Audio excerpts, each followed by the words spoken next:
Good afternoon, everyone. For this afternoon, I give presentation. The topics is the poverty reduction in the GDP over the double middle income trap.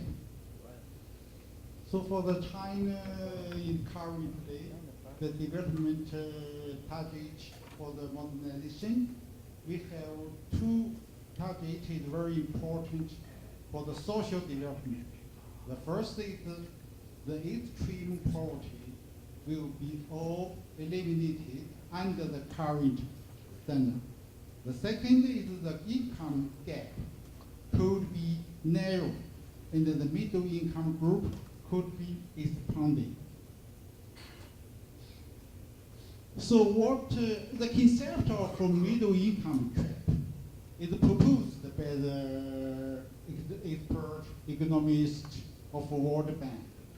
So it is in a report about the East Asia development. This means the national income growth stagnated in the middle income stage. That is from the GDP per capita from 8,000 US dollar until 10,000 and to 60 US dollar. So for the China last year, China the GDP per capita is about 9,000. So it's a same stage compared with the Brazil, but Brazil is a little high compared with the China. But for after the Second World War, only 13 countries in the world could from the middle income development stage to enter the club of modern countries. So most countries is stopped in the period of middle income stage. So we call the middle income trap. But for me, I add another meaning for this middle income trap. This is because the main reason for stopping this stage of middle income group, that is mean it could in the middle class, it could be expanded for the whole country. So the country cannot, based on the domestic consumption, to continue development. For the China, you know, is for us, we have the program, especially currently with the United States for the international trip. So we should China realize for the future, we should base ourselves, the consumption, to continue push the economy growth. So if we want to enlarge the middle income group, the most important is the decrease the poverty. So in China, since 40 years, the China have reduced about 700 million poverty people. But we have changed many times the standard of poverty, because now the China poverty standard is equal or international standard. That means per people per day, they have 2 international dollars. So in that standard, we hope next year we could eliminate all the extreme poverty. So for the future, perhaps we will redefine what is the poverty in China. So we have the new target of elimination of poverty. So that we talk the poverty is the based on extreme standard. But normally for the new touch of reduction of poverty, we choose also the relative standard. That is mean in the media of 76 until the 2000% of media. That means the poverty. But in that standard, you could see. What is for that? The China is we have the 12% is a large population for the poverty. If we choose the new standard for the Brazil, this is the this chip come from the study. Is only 5.4%. For the Russia, only 1.4%. So you could see in China, we choose a new standard for poverty. The poverty population in China is still huge. For the middle class, if we call also the middle income group, in China we have relatively very small compared with Brazil and with Russia. Of course, now the Gini coefficient of Brazil is higher than the China for the moment. So here is the Gini coefficient. You could see the China since the reform. That means 40 years ago. Since then, the Gini coefficient increased very quickly in China until the 2008. This is a topic of Gini coefficient. Since then, the Gini coefficient very slowly is decreased. So it is very similar with the trend of Brazil. But within the 3 years, the very trend, the Gini coefficient is decreased, really decreased. So we don't know why, perhaps the real reason. But in China, you know, the main reason for the Gini coefficient is the gap between the city in the urban area and the countryside.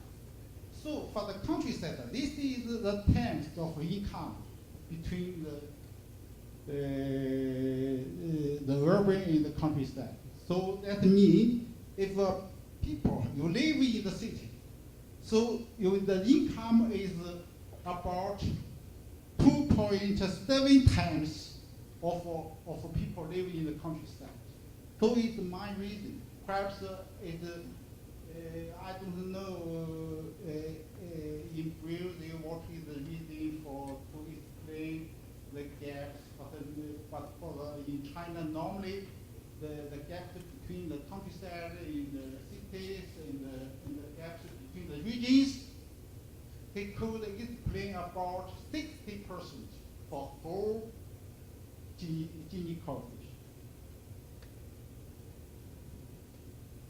So if we choose another method to measure the gaps, we could see that is the times. So the 20% most poor people and the 20% most richer people, between these two groups, the income tax is for the city is 50 times, is 5 times, but for the whole country is about 26 times. So it's a very big gaps. So I want to explain why the most reading is the gaps between the countryside in the cities. You could see in China the GDP structure.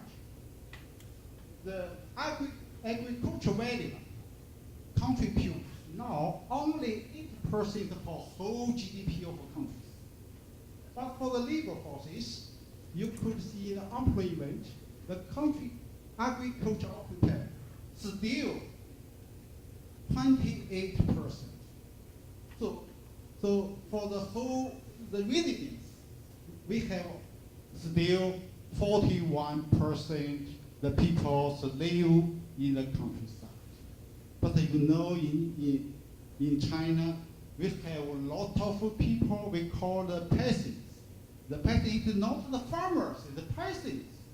They have land, very small hectare.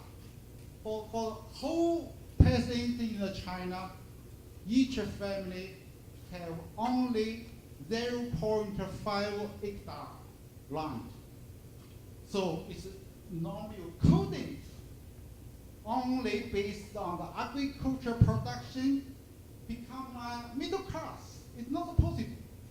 So we must move to the industry and the services so you could get money.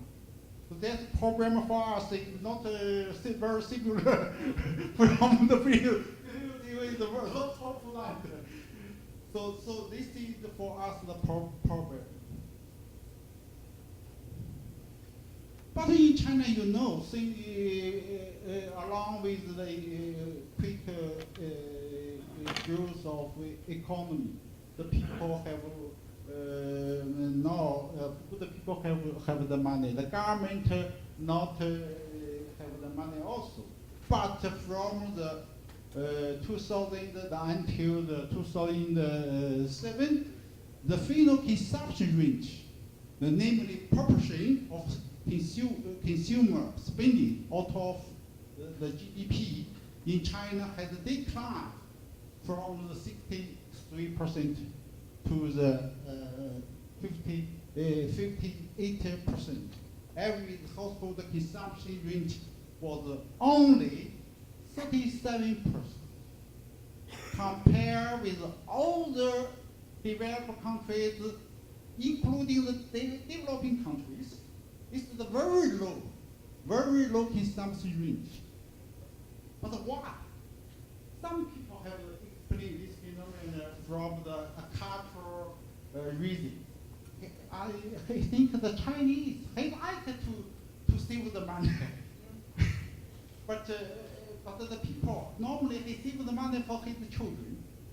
Yeah, so for that reason, the China could have a saving range very high. The government could with the money from the family, he could invest the economy. But for us, the problem is for us, we should base the exportation for the growth of economy. But no, this period is stopping.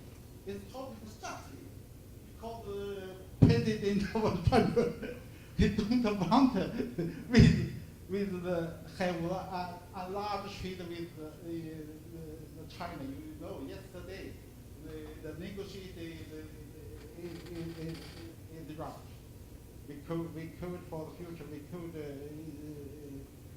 continue to based on the exportation for the growth. So now we want based our self-consumption. So that is why we should quickly reduce the poverty and enlarge the middle class. That is the base of domestic consumption.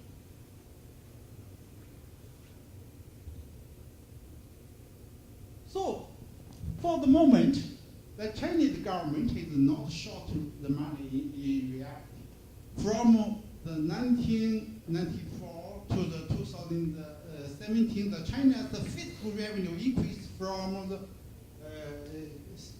$78 billion to $2.7 7 trillion US dollar with average annual growth of 60%, which was far higher than the GDP growth. But the Chinese people is not short of money either. From the same period, you could see the total household savings increased from 3.2 trillion US dollar to the 10.3 trillion US dollar, with an average annual growth of 16% either. So, which was also far higher than the GDP growth. But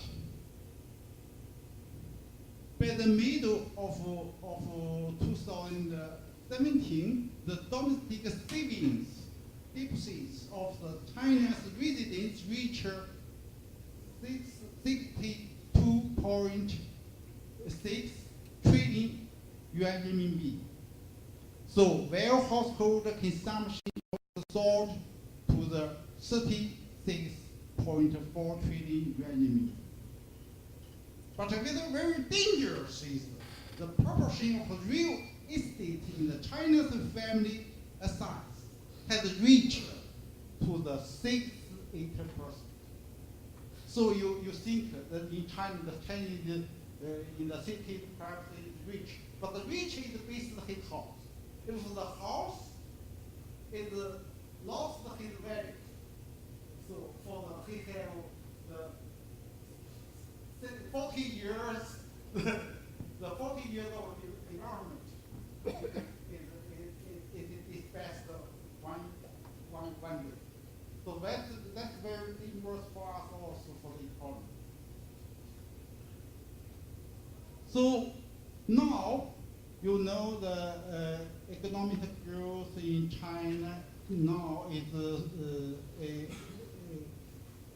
lost his fast speed. Of course, compared with other countries, the China have about 60% growth rate for the current is still high, but compared with the 30 years, now is the speed of growth is slow. So, in same time, the fiscal revenue growth rate and the household saving growth rate is decreased continually also. So we could found a regulation of in the family consumption. That is the decrease of family consumption rate with the increase of family income. That is, we divided the family income into the 10 groups. Every group is 10% of family. So you could see the lowest income group family, he have one highest consumption rate. So the highest income of family, he have one lowest consumption rate. So that means if the gaps in the society is so large, so but the rich people, they don't need the consumption. The consumption is enough for them. But for the poor people, he need the consumption, but he has no money. That's why the consumption rate in China is low.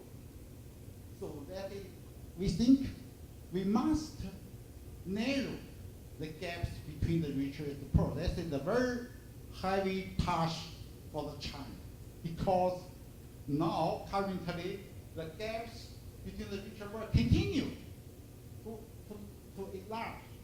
So that's a problem for us.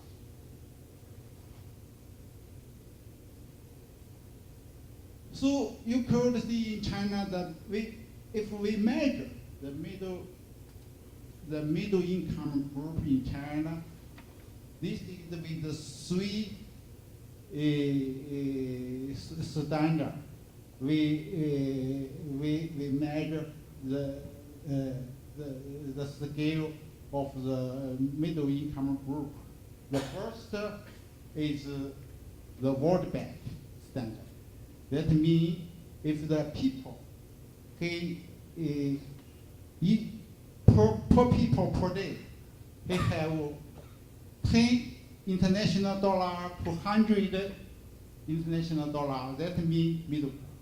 But with that standard, in China we have the 500 million people. They belong to the middle income group. But in China, the National Statistics Bureau, he adopted himself a standard is higher than the World Bank. In that standard, the China we have the 400 million. But if we choose, I talk about the relative standard. That means if the middle income group is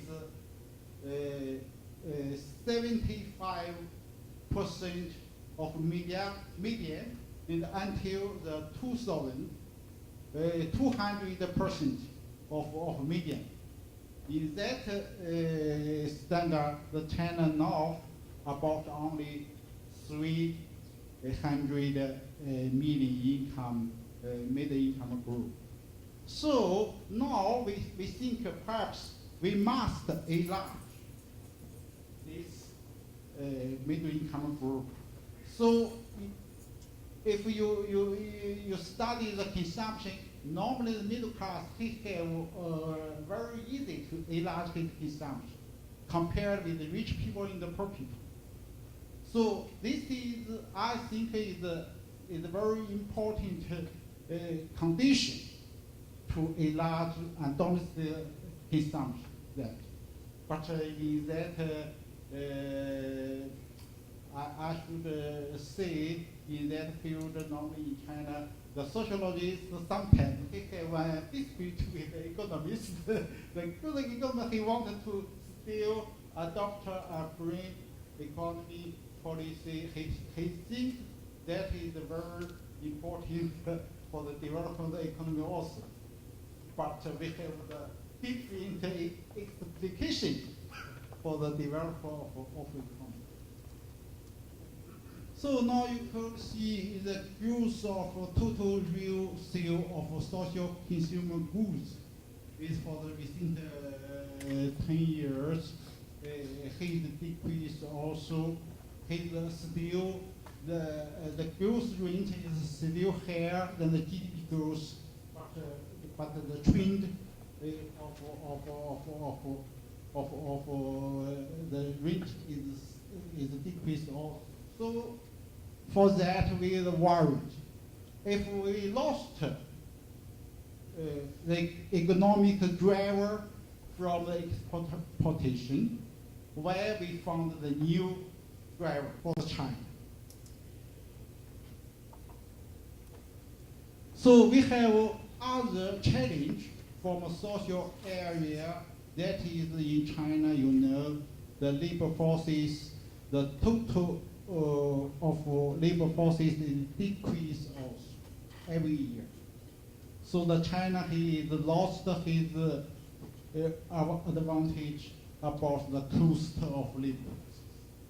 So the cost of labor forces increase very quickly in the China also. Perhaps his good things for the consumption of the family, but it's not good for the enterprises. So for that reason, in China, many enterprises, especially, use the low-income labor forces. Now he transfer to other countries, Vietnam, Thailand, Malaysia. So if we couldn't realize the upgrade of industry structure, so that's a problem for us also. Another challenge is population. Aging population is very quickly also. So you could see in China in the 1990s, the structure of a population is very young. So it's a very zero age, that is 100 age. So this is like a pyramid of population, but still 2030, only 40 years later, the pyramid is on that.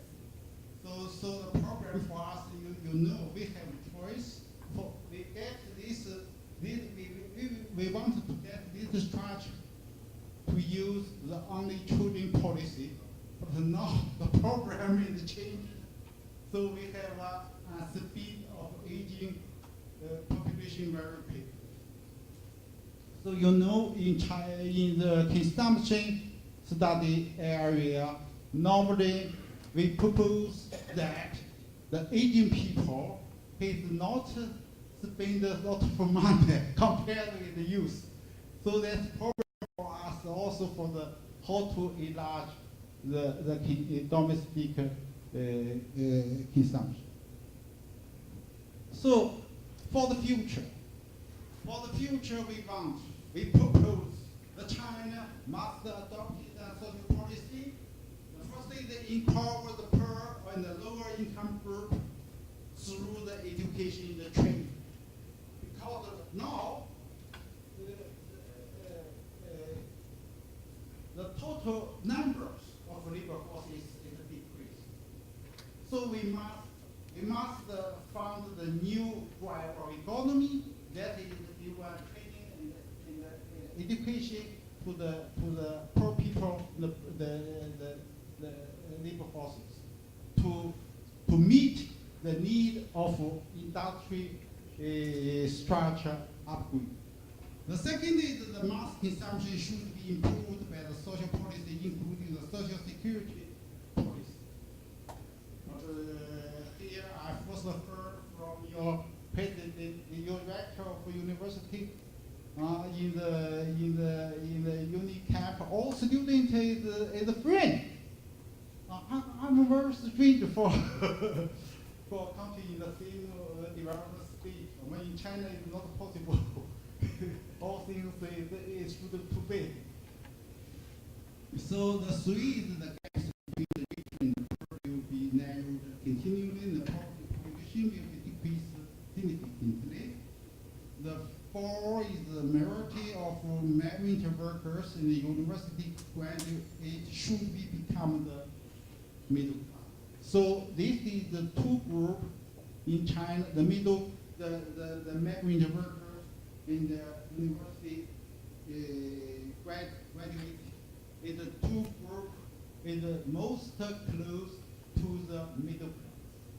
So all students, when he out to the university, he should become a middle class. But for the migrant workers, perhaps one part is the technique to code up to the middle class. In that direction, perhaps the middle class could enlarge quickly, but it's not sure. So the future is also very challenging for us. Thank you very much.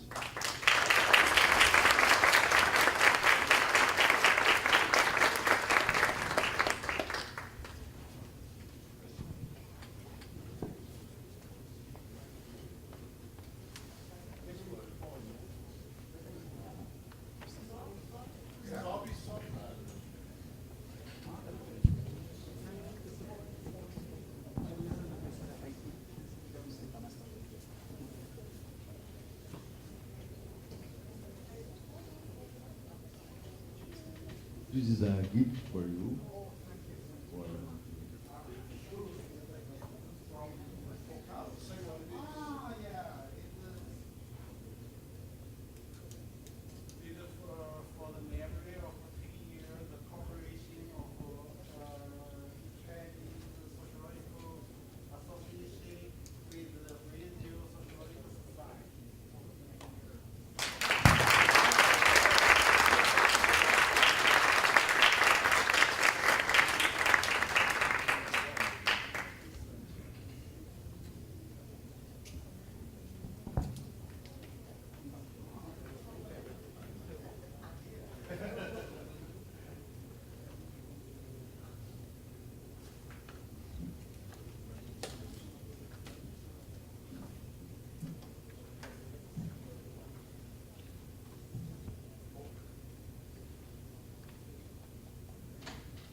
introduce Professor Wenjin Shen, who is a senior research fellow and Director General of Institute of Sociology, Cass, Vice President of Chinese Sociological Association, Executive Member of China Society of Research and Private Economy, Dean of Center of Private Entrepreneurs,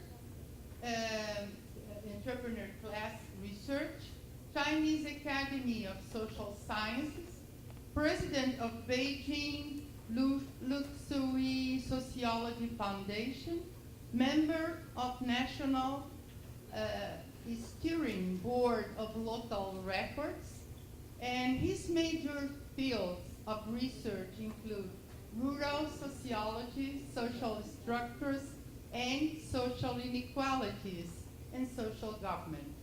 Please, Professor.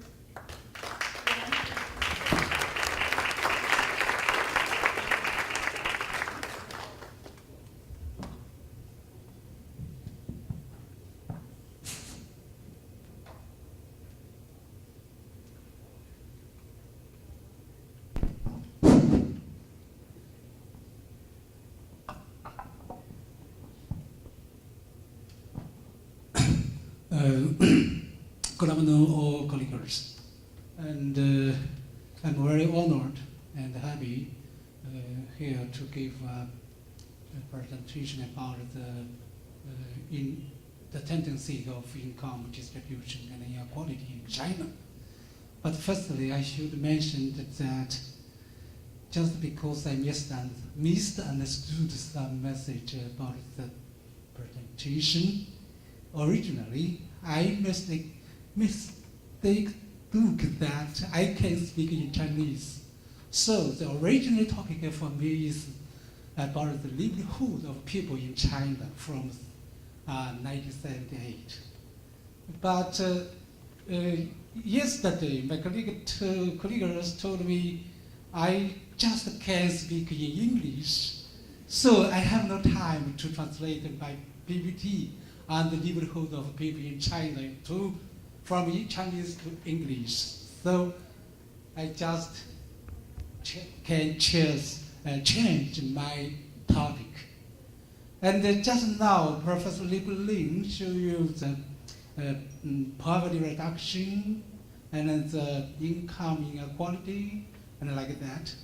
So I think maybe something in my PPT will similar to that of Li's presentation. But I think maybe my PPT will give some supplement to his presentation because I will give more detailed analysis and observation on the distribution and inequality of income. So, please understand me. Thank you. Okay, this one. The first part of my presentation is about the total tendencies of income increase in China. Always in China, when the scholars discuss this topic, they will observe this topic from many aspects or many perspectives. Just because in China, the mechanisms of the income distribution are different for different sectors or for all different areas. For example, for the rural and the urban. So, if we want to understand very, systematically this topic, we should take opposition from many or enough the aspects. For example, I will give my presentation follow these 6 aspects. The first is the increases of income per capita rural and urban residents. And then we also will observe the increases of transfer income per capita of urban and rural residents, just because the transfer income should play a very important role to reduce the income inequality. But maybe in practice, it's a problem in China. And then I also want to talk about the increases of wage per capita of workers from urban units with different ownerships. As you know, in China, the units always different in ownerships. And then I also want to discuss the increases of wage per capita of workers from units with different economic sectors in urban areas. For example, the manufacturing, the mining, like that. And then I also will talk about the increase of wage per capita of migrant workers. As you know, in China, the migrant workers is very large, very huge, the population, yes, the size. And their income distribution will play a very important influences on the total tendencies. And then finally, I will also give a comparison of the income increase of rural and urban residents with the growth of GDP. Why? Just because we always can find some differences between the income increase rate and the growth rate of the GDP.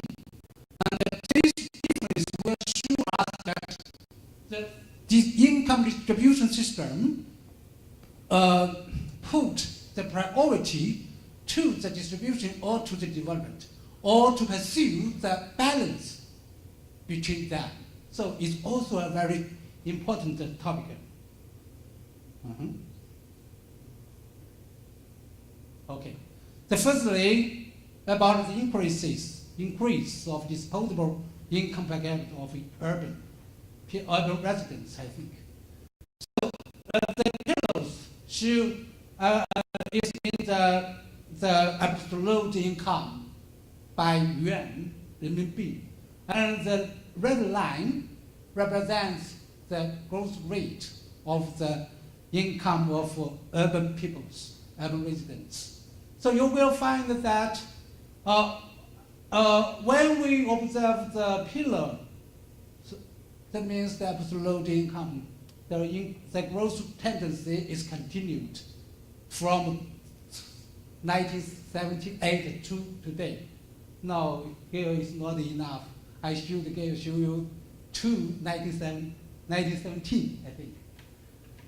But the red line will show us that the growth is not so steady and change very radically, and especially before the middle of 1990s, the growth rate changed very radically, and after the middle of 1990s, then relatively stayed steady.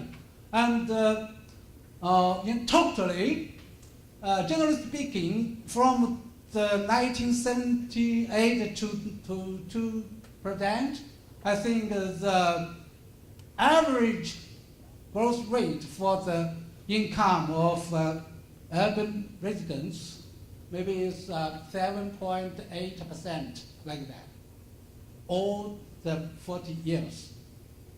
And here show you the increase of net or disposable income per capita of rural residents. I think something is the same, but we also can find some difference between the increase model of rural and urban residents. This one you can see the red line, the wave very radically, and here before the 1980s, the growth rate is going down, but especially in 1989, is negative growth, just because the reason I think maybe you know, because in that years, China have some very important political events. That means the town ownership enterprises was, how to say, restricted. And then from 1990, for the rural people, the income increased steadily, and till 2011, and then going down. This tendency, I think, is similar with to the total economic growth tendency. Just because, as you know, in China we call the new era as new normal era of economic development in China. So that means the GDP growth rate will go down to about 6.5%.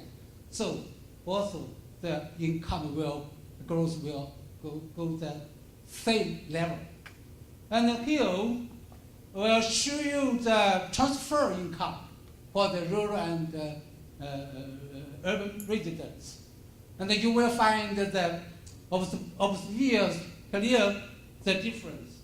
But anyway, from the at least from the 2002 today, it's going up and going up.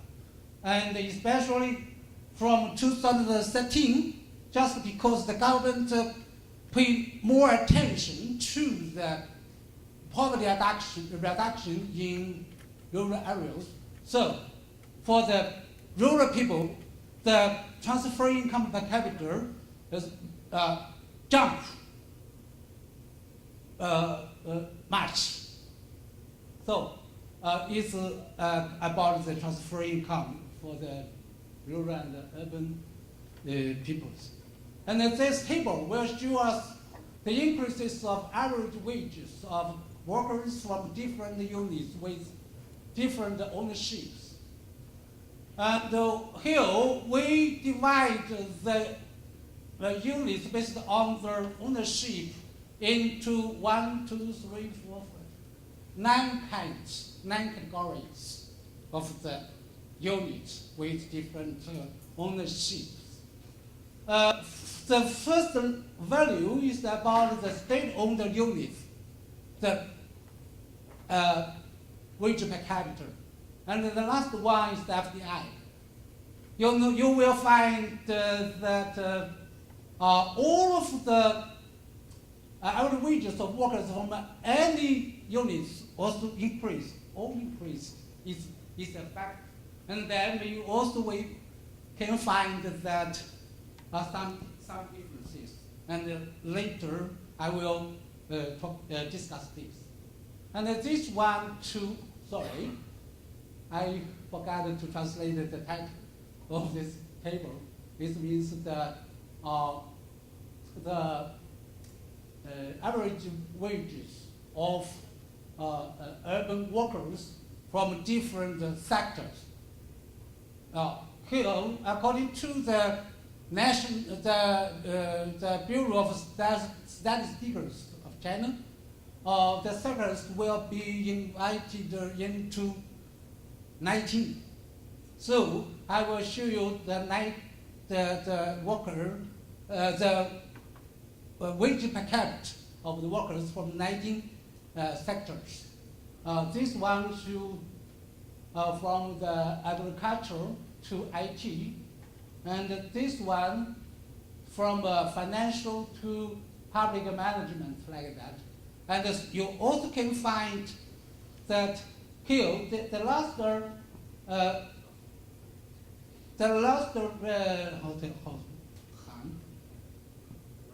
Russia, yeah. You can all have some to some degree increased, but the growth rate also are different. And then last one is about the wage per capita of migrant workers. this figure shows us the tendency from 2008 to now. Just because why no message about the before 2008, just because we don't have the official statistics. And then you can find that from 2008, the absolute income of the migrant workers also increased. Of course, we again find that the growth rate have changed very big, very radically. But from 2013, it's going down very steady. I think it's also, how to say, be influenced by the new, so-called new normal economy in China. And the last one is to observe the difference between the income growth rate and the GDP growth rate. And you will find till 2009 like that. Before 2009, in most years, the GDP growth rate much higher than the income growth rate of rural and urban peoples. But exception for this here for the rural people, just because from 1978 to 1984, the rural reform gave more chance, opportunity to the rural people to get more income than that of urban residents. So why? The second part, I want to talk about the tendencies of the changing quality of income distribution of rural and urban residents in China. We also will observe these topics from 6 aspects. Firstly, the general tendency of the income inequality. Just now, Professor Lee has showed you this picture, and it's the same. So I don't say anything about that. And this one is about the ratios of the income per capita of the urban residents to that of the rural residents in China, and maybe it's also the same with that of Evelyn's presentation. So also I forget say nothing about that. But here I will show you I think the real reason why in these years the Gini coefficient increase again.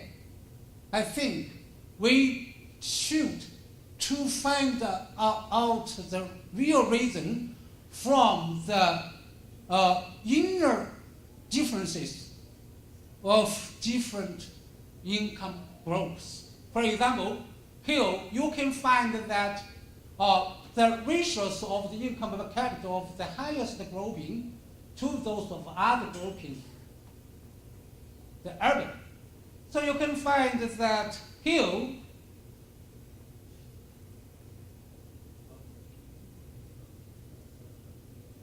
is to the lowest, means the highest to the lowest. So it's, I think basically it's very steady. The difference very huge, I think. And then to the lower middle, to the middle, and to the urban middle, the difference decreased. Yeah. So for example, for the urban, I think the key point is how to reduce the differences between the highest group and the lowest group, income group.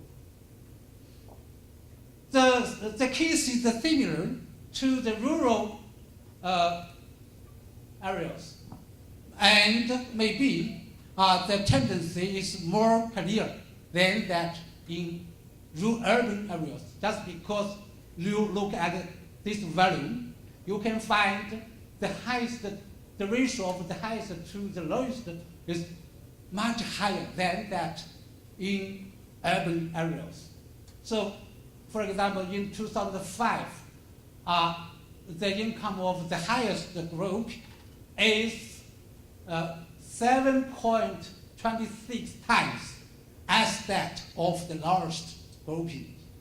And then in 2011, 17, not 11, 17 is go up to 9.48 times. So we find that in rural areas, the difference between the highest and the lowest broaden. Yeah, I think it's the real reason why in these years the Gini coefficients generally are increased again. It's not just the difference between urban and rural peoples. I think the real reason is within each group I think. And this is the trend of, is about the trend of changing gaps of wages per capita between different units with different ownerships in China.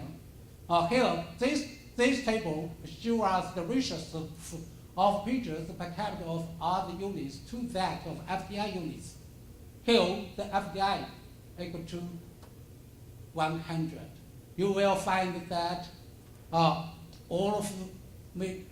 almost all of other sectors for the wages per capita lower, much lower than that of the FDI. But the exception is the IT. For the IT, in some years, the wage per capita higher than that in FDI. So in China, I think it's a new phenomenon in the income distribution. But anyway, I find that in the basic sectors, for example, the agriculture, the manufacturing, the mining, and the wholesale and the retail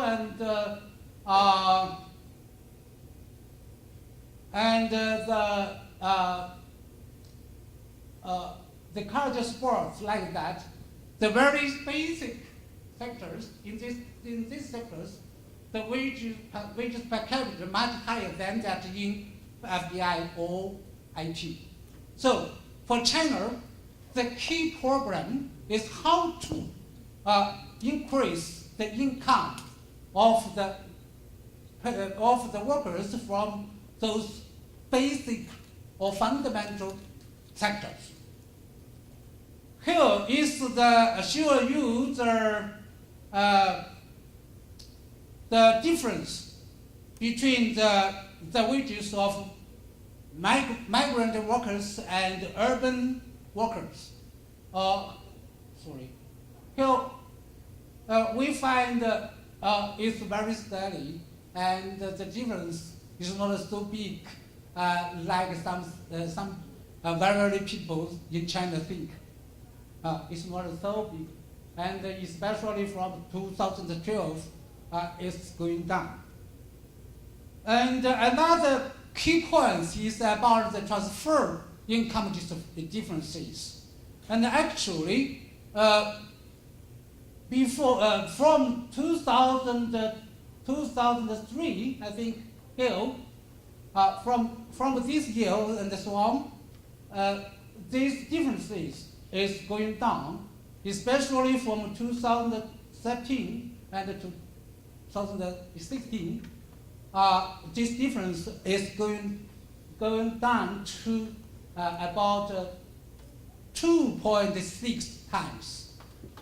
But anyway, it's a problem, just because, well, as you know, the transfer income should play a very important role to reduce the income difference. But in China, till now, we find this rule is so weak. It's so weak. And so why this the difference is so how to say gives how to say have this kinds of tendency. So now I want to give some explanations, very micro. And firstly, I want to say why the difference between the rural and the urban residents is so big. The key point, the key reason, real reason is lying here. This figure shows us that there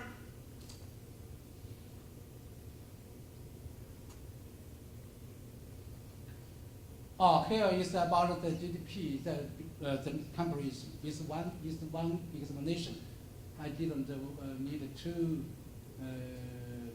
talk about again. Then because here is the same, but I want to observe it from another perspective, the different things. And till now, the difference is also very, very big. You can find, especially in 2016, for the urban, the transfer income per capita is 5,909.8. But for the rural people, it's just 2,328.22. So maybe here is this, I think, near to three times. And here is one to show you a comparison of the increases of the capital transfer income of the rural residents. So I think, sorry, is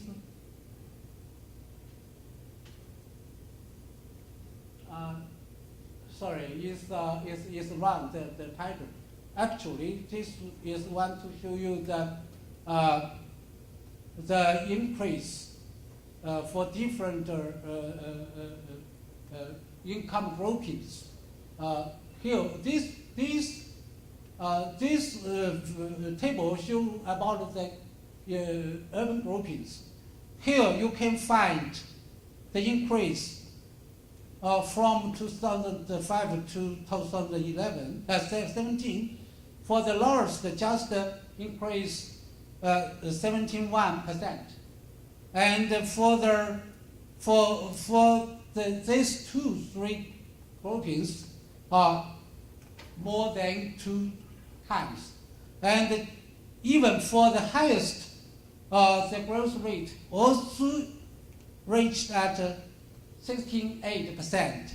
Just a little difference between the the lowest. That means these two groups, the difference between these two groupings, the difference can't be narrowed very clear, so clear. And this will show us the different rates of increase of transfer income. Sorry, this is also right. It's also in rural, for the rural, the decrease, the growth rate. Here, you will find that for the highest grouping in the rural areas, from 2005 to 2017, the growth rate is 3.04 times, and here just only 2.22 times. So what this is will explain why the difference between the highest and the lowest in rural areas broadly. Here is a comparison. Yeah, the increasing increased rates of per capita wages of employees from different units with different ownerships in urban China.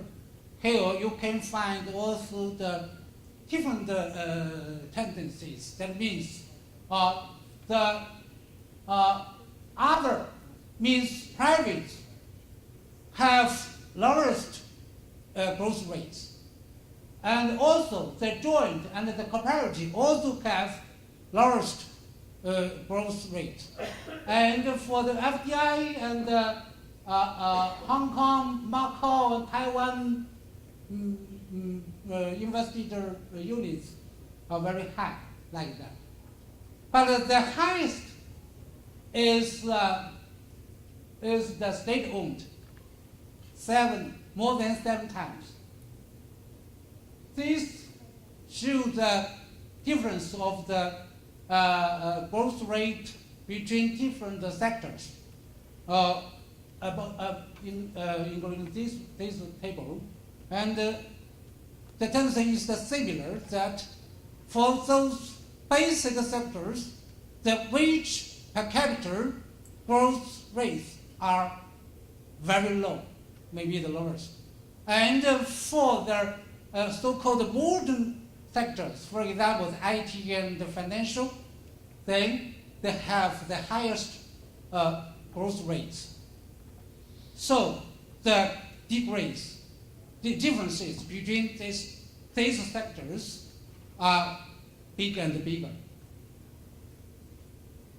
And finally, the macro structure of the income distribution of China. Maybe this figure will give more, more effective explanation about the change of the income inequality in China.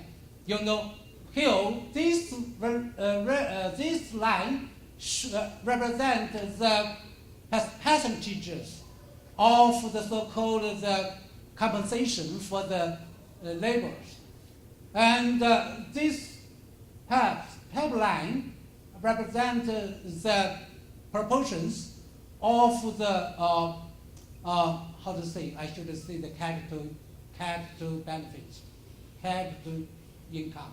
Here, so these two lines clear,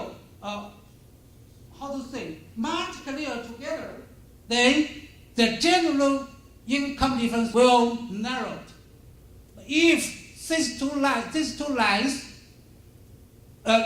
leave each other, then the general income difference will broadening and broadening. So it's the generally, I think it's a general explanation for the income differences in China. These figures want to give explanation about the differences of income between the rural and urban areas. Why till now the income per capita of urban peoples is about in this year 2.71 times as that of the rural people. I think this structure distortion can give a very, very useful explanation. Here you can find from this green line. This green line represents that the ratio of the proportion of the employment in agriculture to the proportion of the GDP of the agriculture in total GDP. Then you can find till 2016 the employment rate still is 3.22 times as the proportion of the agricultural accounting for the GDP. That means for the agricultural sector,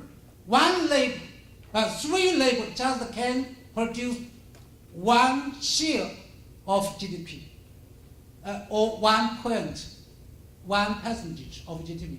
But for the non-agricultural sectors, one labor can produce 3% of GDP. So if this structure can be changed, then we may can't to change, to narrow the differences between the rural and the urban residents.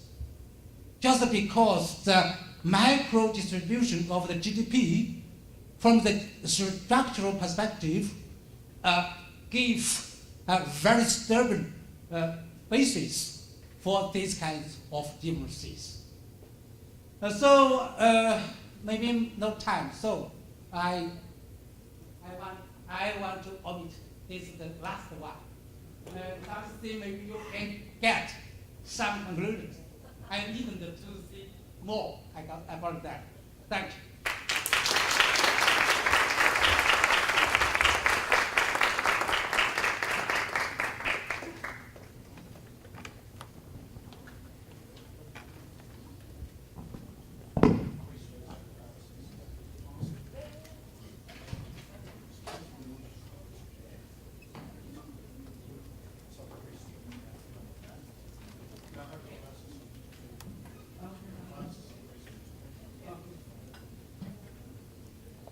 A gente vai ter uma sessão de perguntas e respostas. A gente começou com quase meia hora de atraso, mas como decidimos que não vamos ser rebeldes, ia puxar o horário aqui na sala também, que estava marcado para ser às 15h30, a gente puxa até 18h.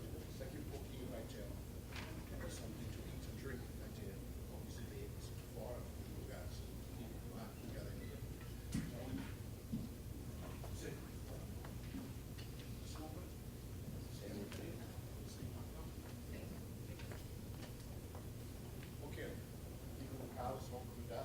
Levanta a mão quem quer fazer pergunta.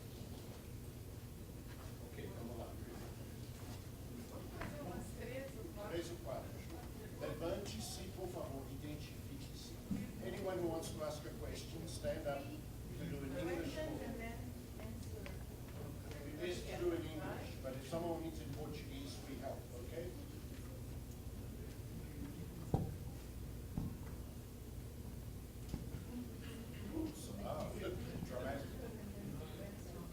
Yeah, André Caetano from the graduate program in social science of PUC Minas.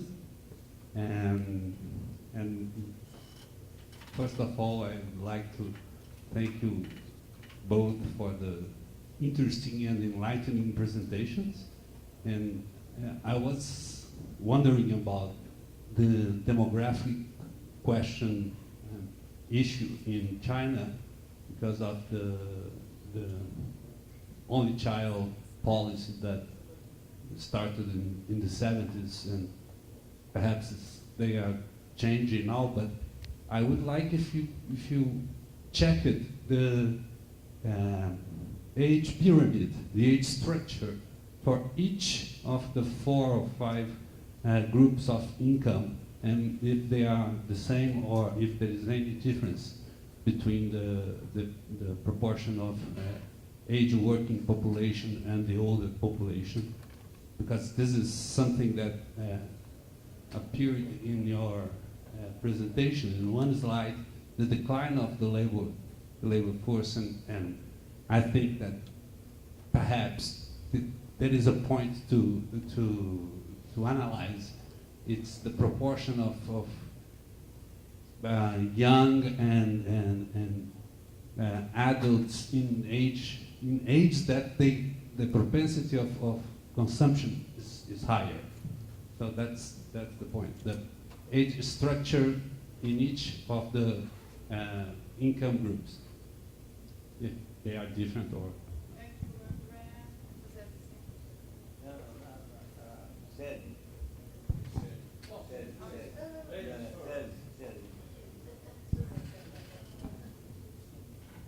Yeah, it's always a pleasure to listen to Professor Pending and learn more about China certification. I just I had a doubt because you said that you're thinking of changing the categories of middle class. They will be working the definition. So I'd like to know more because you're starting using your categories. So if you're changing them, we want to follow your steps.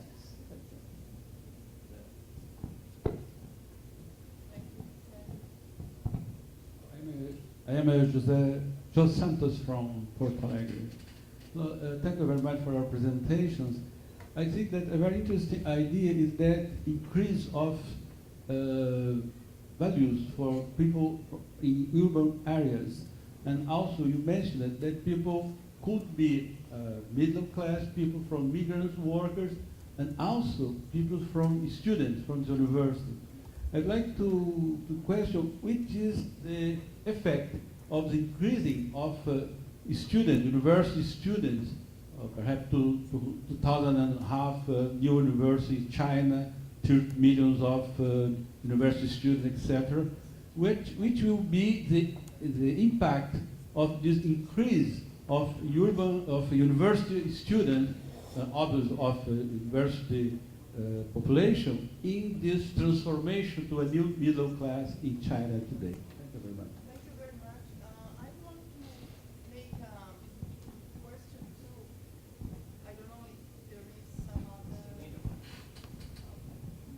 So I want to make a question to Professor Chang about the. I know that you work with innovation, and I would like to know how innovations that we know that in China are very developed, how is impact on the labor force? Because Professor Lee talked about the reduction of the labor force, so how innovation is impacting that reduction, right?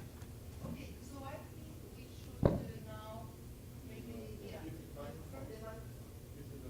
Oh, okay, sorry. Sorry. For the program of labor forces in China now, each year the reduction is about 400 million until the 600 million. So for that reason, we need the program now is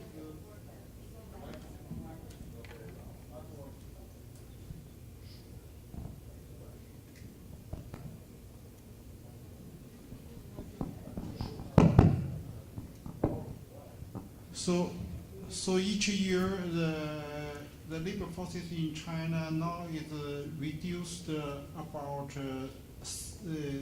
4 million people until to the 6 million. So we have the problem. On one hand, that is the cost of labor forces in the American country. Another is program of it's still fair now because we have the dispute, especially for the international trade with the United States. So, so the labor forces, enterprises, if we use a lot of labor forces, so it's very difficult now in China to get the money. So that's a problem for us, how to change the industry structure. Because most labor forces come from the countryside. They haven't high education. So that problem also for the students come from the university. Because we have discussions in the dispute for the what is university education. Some professors have seen the university can provide only a basic education. What occupation choice, that program yourself. That is not the responsibility of the university. But for the government and for the enterprises, I think the education should meet the need of labor forces, of labor market. The labor market is the change. They need the people. They could have the technique, it is not only the general of knowledge. He needs some special technique. But in China, you know, many enterprises they don't like to use the university. Students do the work correct. So that program for us also for the how to change the lessons and the knowledge and the methodology of education in the university also for the another question about the study the program of how to change the standard of to manage the middle class. Now the government, I think, for the moment, they don't want to change the absolute standard because normally, along with the growth of income of everyone, the middle class could be enlarged, surely. But if we choose a relative standard for the middle class, so that means if the gaps could not be narrowed, the scale of middle class could not be enlarged. That program is not could be answer the question of come from the public that program also. So I think perhaps we could augment the standard, but we surely the government choice of absolute standard continue. Yeah. I was question The effect of the increase of university students in the growth of the middle class. Yeah, because in China, I see, we have not every year the student group out of the university is about more than 900, 9 million students out of university. So it's a large population, but it's very difficult to find the jobs for the student because normally he don't want to choose the blue collar. So his choice for the student to come from the university, he chose the red collar. But the red collar, the services normally is not enough position of occupation. Yeah. But we need the blue collar for the enterprises.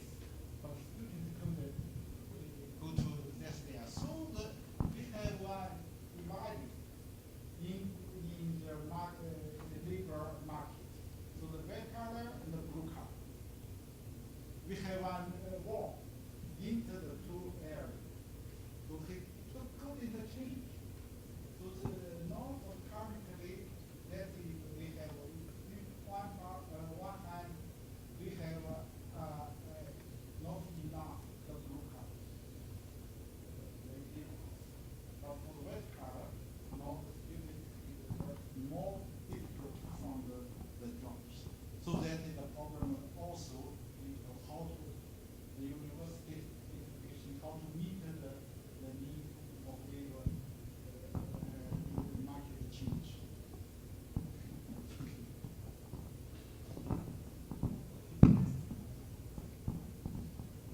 Thank you. Good question. About the reason of the labor force reduction in China, I think the main reason is lower the GFR, I think the total fertility rate is lower and lower year by year. Before 2015, I think, the lower GFR, the reason for the low GFR, I think is mainly the family planning with one-child policy in China, especially in urban areas. Just because in rural areas, although the policy requires just one child for a couple, but for the rural people, a couple always have 2 or more children, especially even on the policy of one child. But for the urban areas, the policy of one child can be implemented very strictly. So, it's, at least for the urban areas, the GFR is very low. According to the census of the population in 2010, or maybe the TFI is just 1.16. It's very low. Yeah, it's very low. And after 2015, just because the family planning policy changed, a couple can have 2 children. But actually, for the young couple, the reproduction is a very, very, how to say, heavy burden for them. So, more and more young people, more and more young couple, they are doesn't want to have baby. So that means, for the totally speaking, the main reason for the labor force reduction, I think, is the lower TFR, not the innovation, I think. So thanks. Yeah. Okay, we may continue with questions. Okay, please.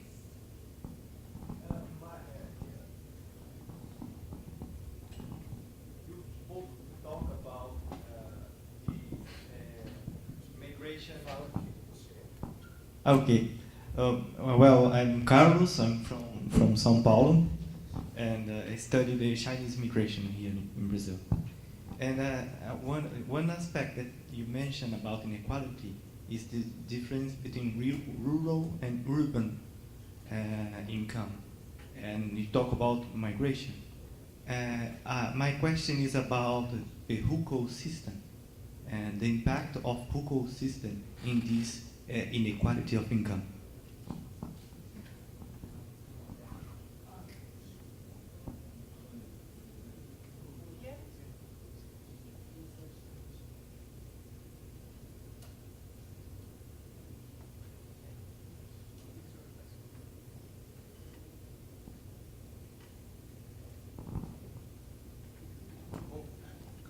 Jing, you mentioned that the government had policy to reduce inequality in the rural areas.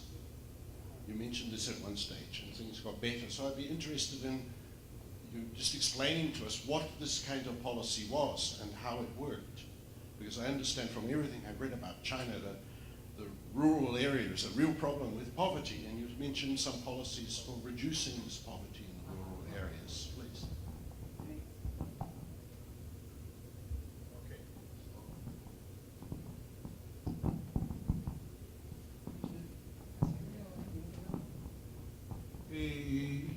The professor have a question about hukou, but I know it's someone you know the China system.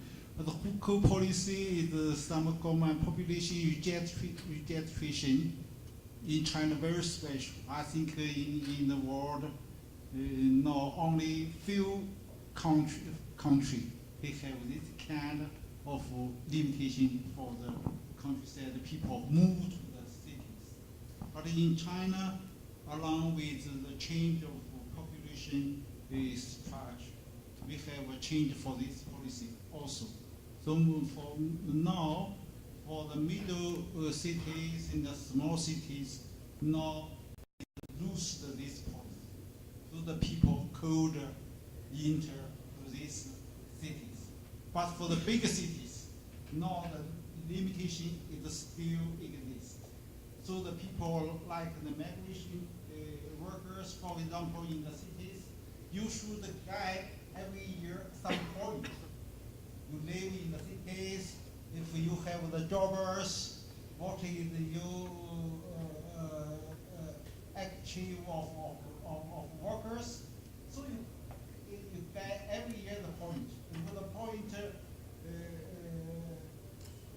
could advance some totally they could advance some standard. So you could have a whole code in the city. But the limit is still very heavy. So that's problem for us also, because you could see in China, in the cities, the slums, for example, in the city area. But problem is the government they have limited, they forbidden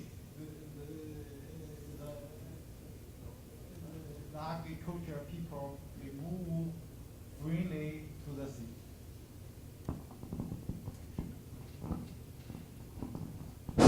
Okay, thank you your time, your question, good question.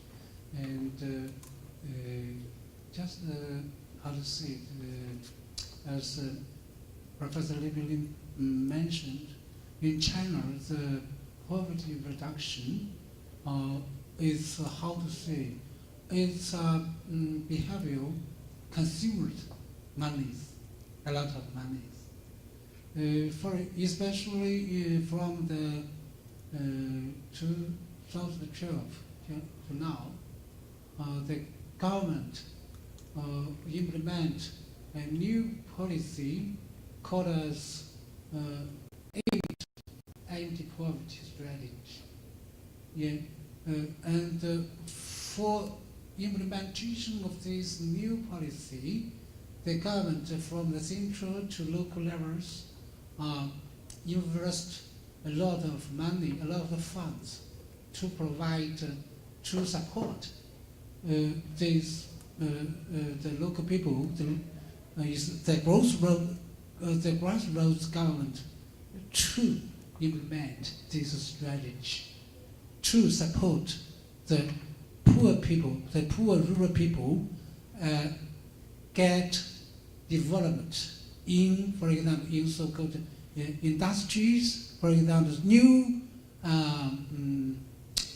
industries, and to migrate from the place with a very weak ecological system to other places, and also to support them, help them to get non-agricultural jobs like that.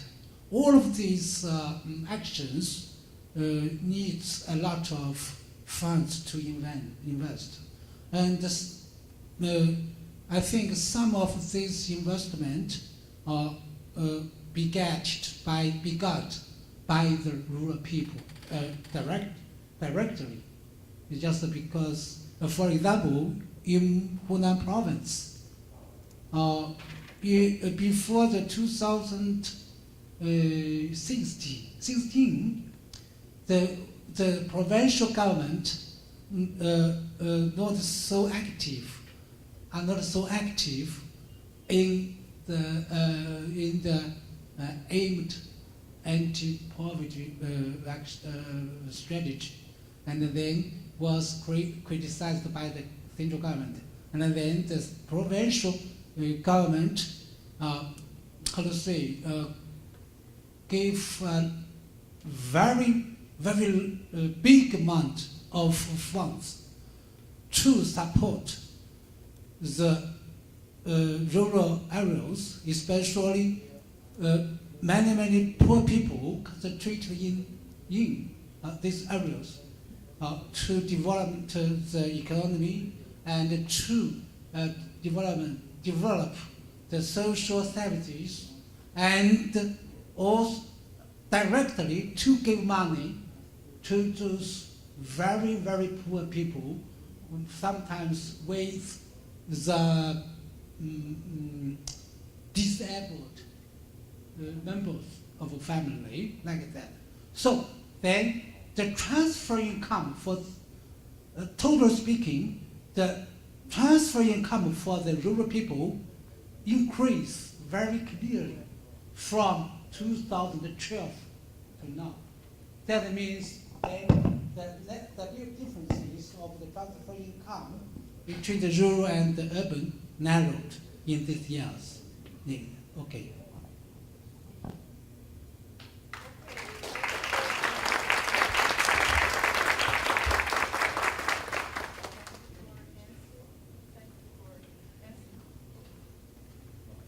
Thank you for the fascinating expositions. There is some coffee and I hope some tea and some cakes and things out the back. There's a gallery there. People will guide you through. We're going to try and push it, as I said, to 6 o'clock. Yeah. So, don't rush too much, but don't take your time too much too. Okay. Let's just leisurely out the back there. Okay. Thank you very much.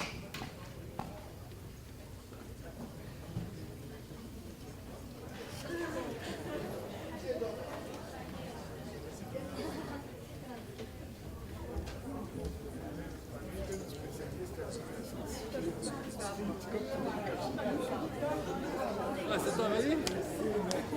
Ó, logo? Não, cheguei no final da segunda. Mas nessa.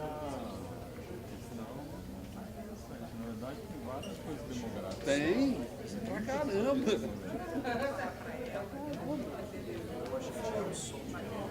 Cara, são donos desse negócio aí, bora tirar, vamos entrar.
Chinese scholars and 3 Brazilian scholars.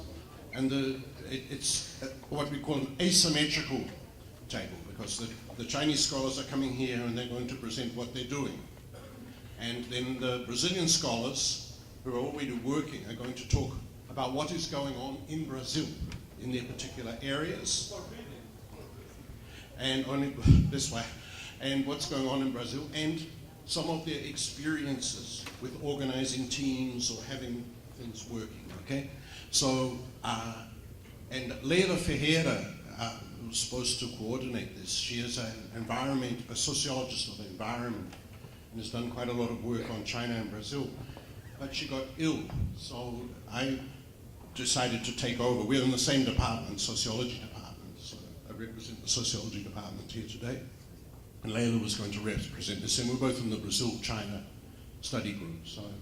So what I would do is call to the table the first, because unfortunately we have got 7 places here, so I have to do bit by bit. And essentially the idea, I start with Li Chunling, and then Yang Jian, and then Liu Peng, if they could please come to the table. Yeah.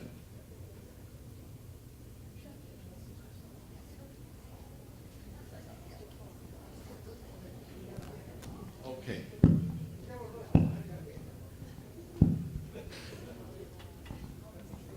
And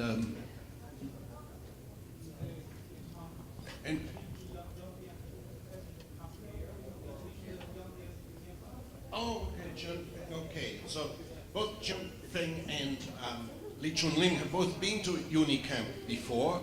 They came in 2003, I think, yeah? Something like that. No, 2013. So welcome back for both of you. We had a meeting there about our last handbook at this time on sociology of youth. And so they're both researchers in the Institute of Sociology at Cass, as is Liu Peng, who I've known for 8 years now. Welcome to Brazil for the first time. And first time. So shall we go in this order with Chunling, who is co-director of our new center. We just signed today, you know, so we start with, I go in the order, yeah? And then Fan Chen, and then, that's okay? So please. And sort of 10 to 15 minutes, and we do the same with the Brazilian. I have a PPT. Yes. Okay, very Yeah. good. Okay, yeah. So if somebody maybe might need some help with the PPT. Yes.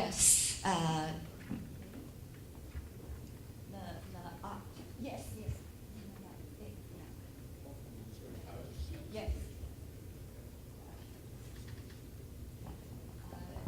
The light. Okay, thank you. 听说你做的那个。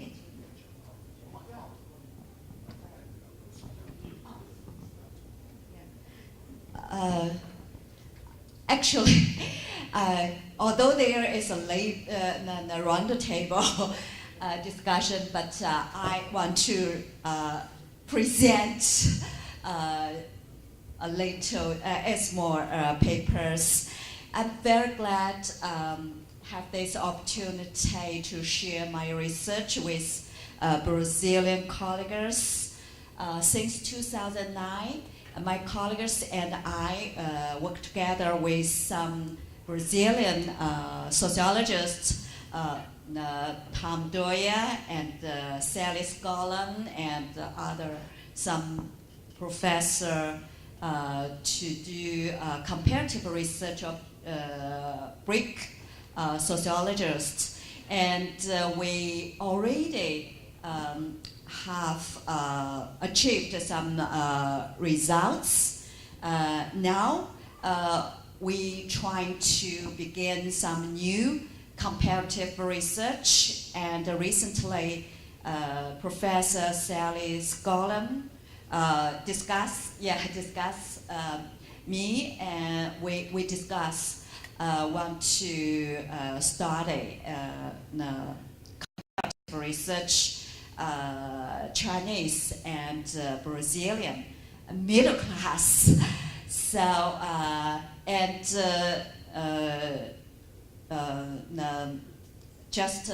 Sally Scotland asked the question about Professor Li Peiling. What is the definition of Chinese middle class? So I want to talk about the Chinese middle class and provide some basic information about Chinese middle class. Oh, yeah.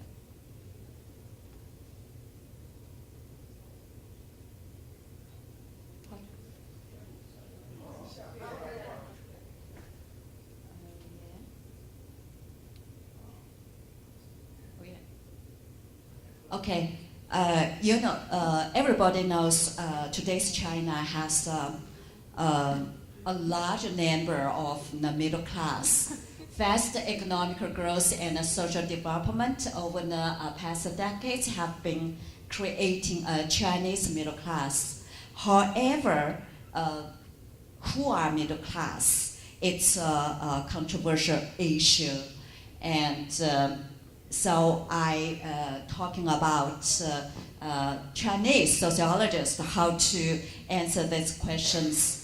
And also another question is how large it is, how many middle class are China, and what are demographical characteristics and other compositional feature of Chinese middle class comparing to the counterparts of the developed Western countries and other developing countries.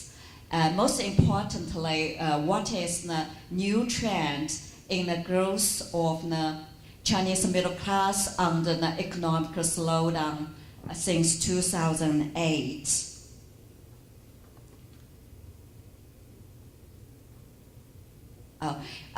I show you the two figures demonstrating the growth of Chinese middle class. This figure is from the World Income Inequality Report 2008.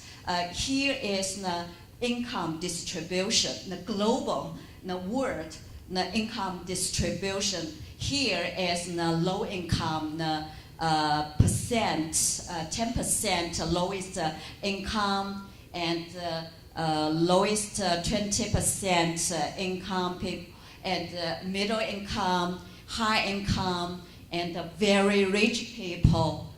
The different colors show the different countries' proportion at the different income group.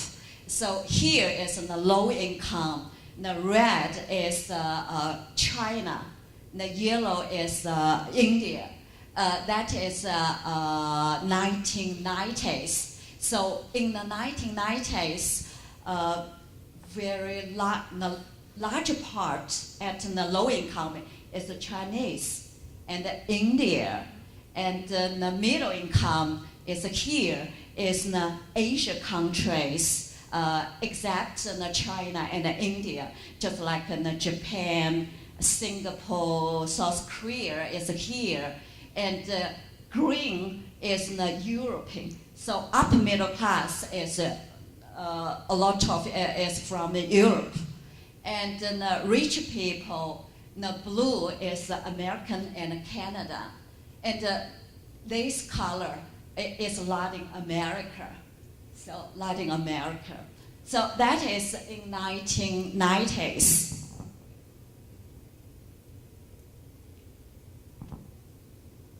Okay, sorry. How to show this way?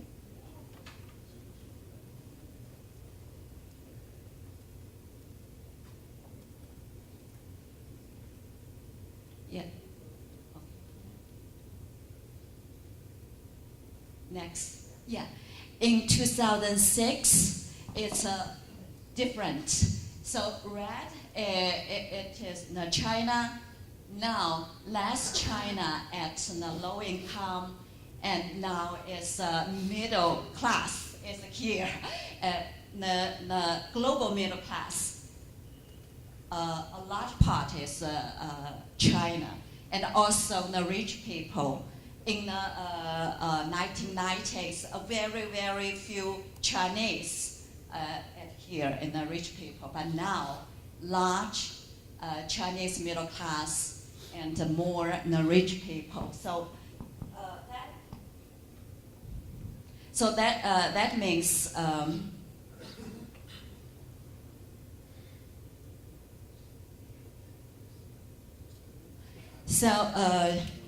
the figures show that very fast growth of the Chinese middle class. But who are middle class? It's a controversial issue. At least three concepts of Chinese middle class. One is the occupational middle class. Another is a wealthy middle class, and middle income group. Just Professor Li Peiling talked about. So each concept reflects a certain aspect of subgroups of Chinese middle class. Chinese middle class is a mixture of different subgroups and various elements. As a new emerging class, its boundary with other classes is not clear, and it shows features with multi-facets.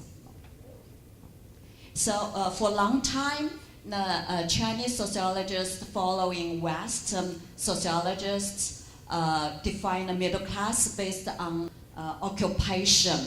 So in this definition, the middle class have two parts. One is new middle class, that means the white-collar workers, and another is older middle class, is the small business proprietors and self-employed people.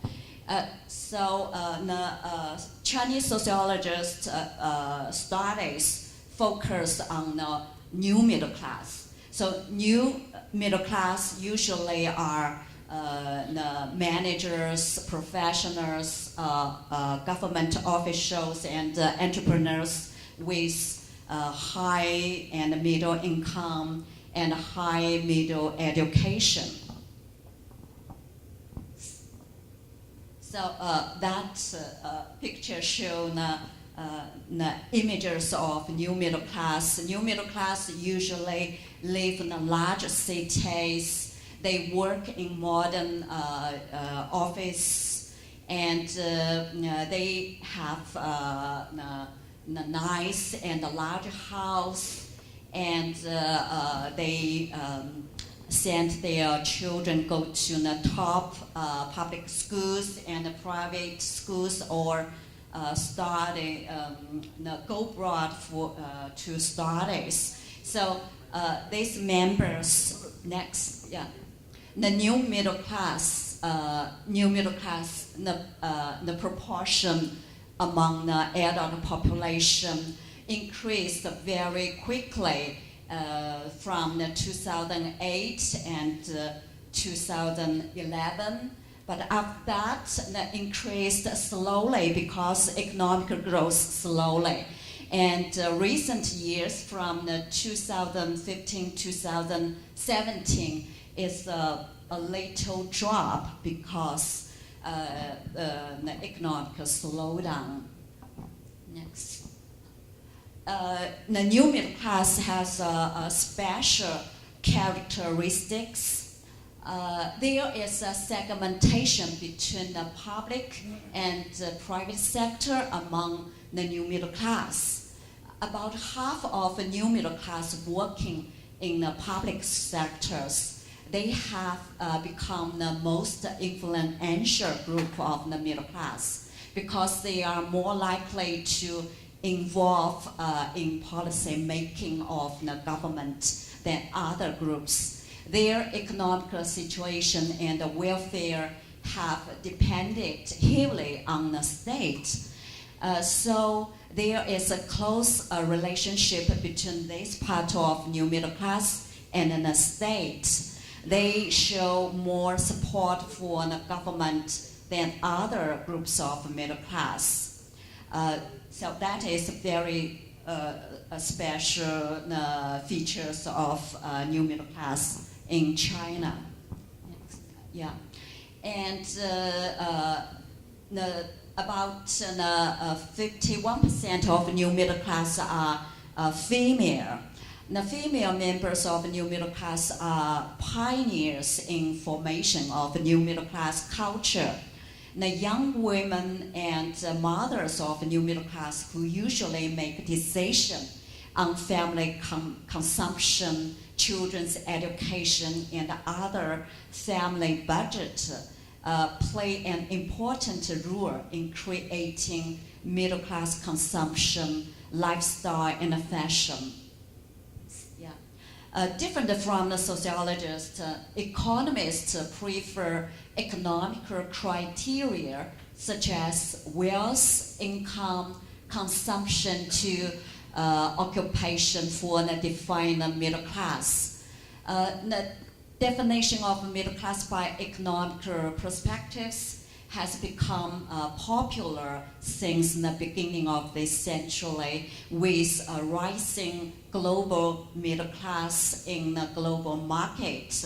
So following this trend, there is a transformation of middle class definition from occupation-based to economical-based in Chinese media and academia.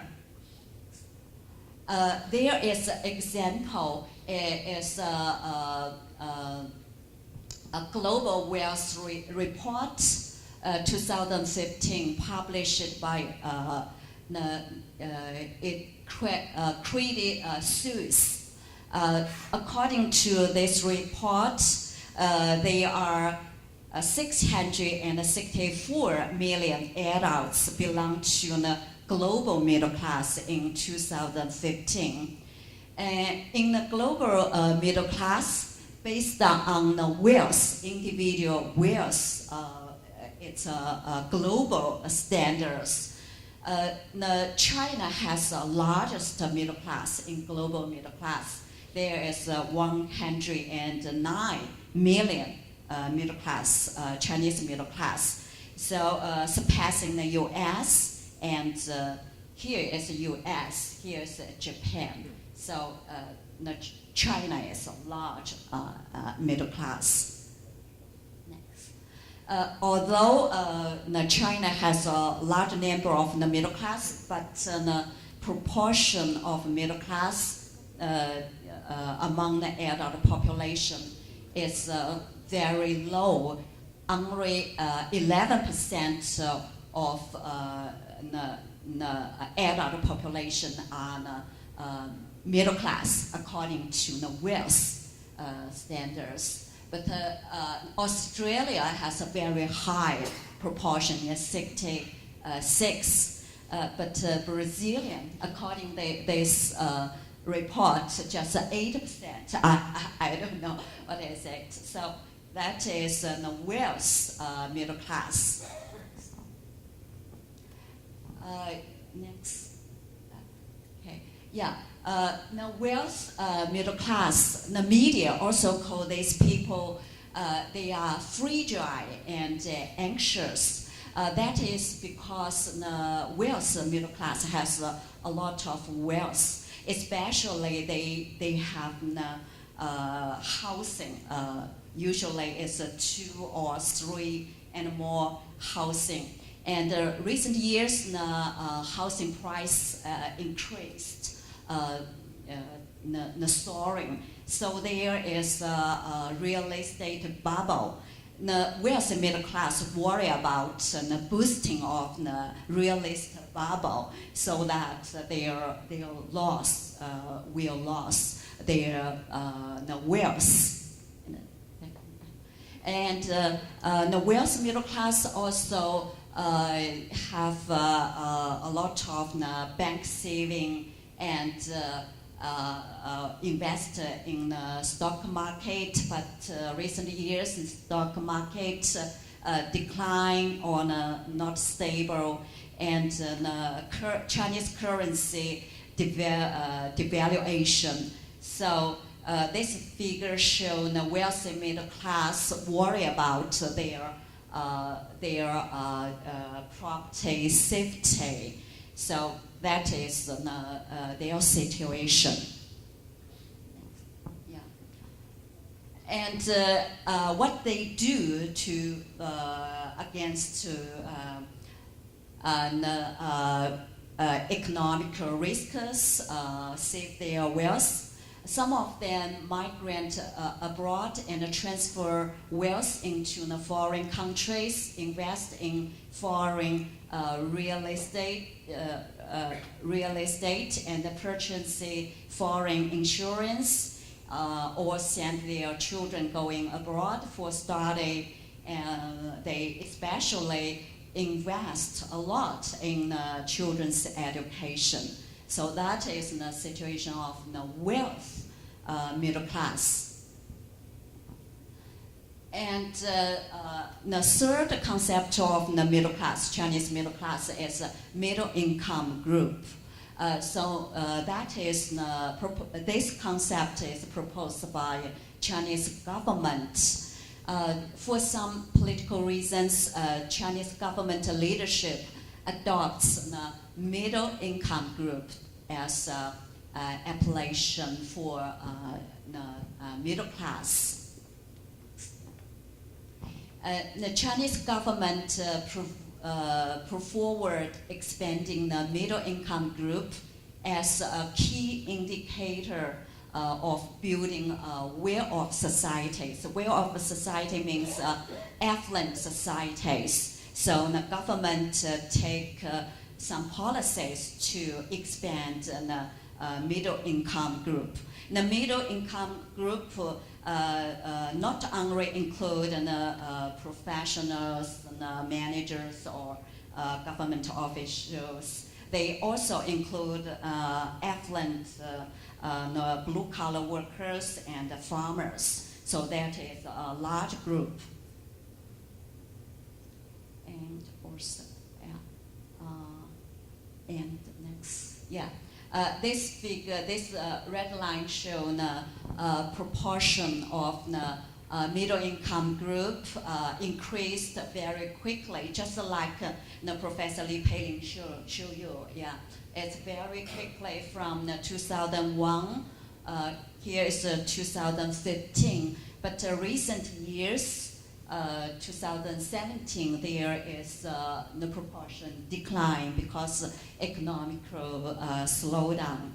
So next, So just a short conclusion. In today's China, not only one middle class, there is middle classes. All middle classes have benefited from fast economical growth over the past decades and expanded quickly. However, under increasing domestic economic risks and political pressure from abroad, all these middle class are facing challenges.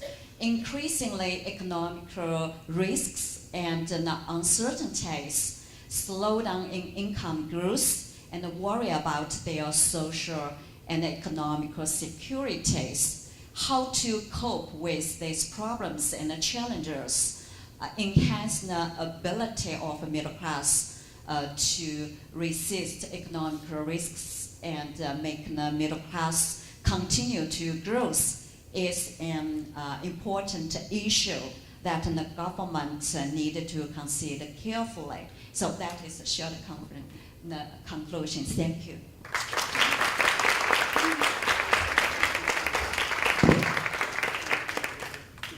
Thank you, Chunling. Now we're going to go right through and then ask Chen Fing to. Have you got a PPT or no? You have also.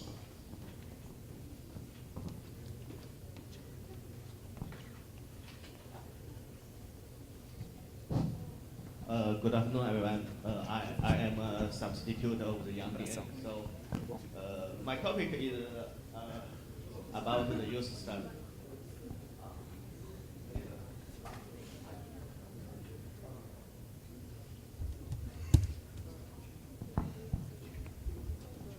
My topic is interesting of our stratification, analysis, and discussion on the use of the internet era. Actually, this topic is not it will be not good understanding by you, just because you are not living in China. This topic is about the China youth life. 下一个 Next. My topic can divide three parts. The first is the new characteristics of the youth of the China in China and the preconditions and the future development. Firstly, just as you said, the sociologists always divided the people into different groups. We always say the like attract like us. Yes, the similar people always getting together. But in the traditional sociology analysis, we always use this. We always divide people by their social status and economic status, such as we use the social stratification analysis. But now in the internet era, the young people have divided into different interest grouping. Why? Just because of the social stratification always depends on the social resource distribution. The social resource distribution, they are forming different groups. But in the use of the China, they are divided into different groups by the interests. Next. Yeah, in the internet era, we can see that we have a lot of free and open resource.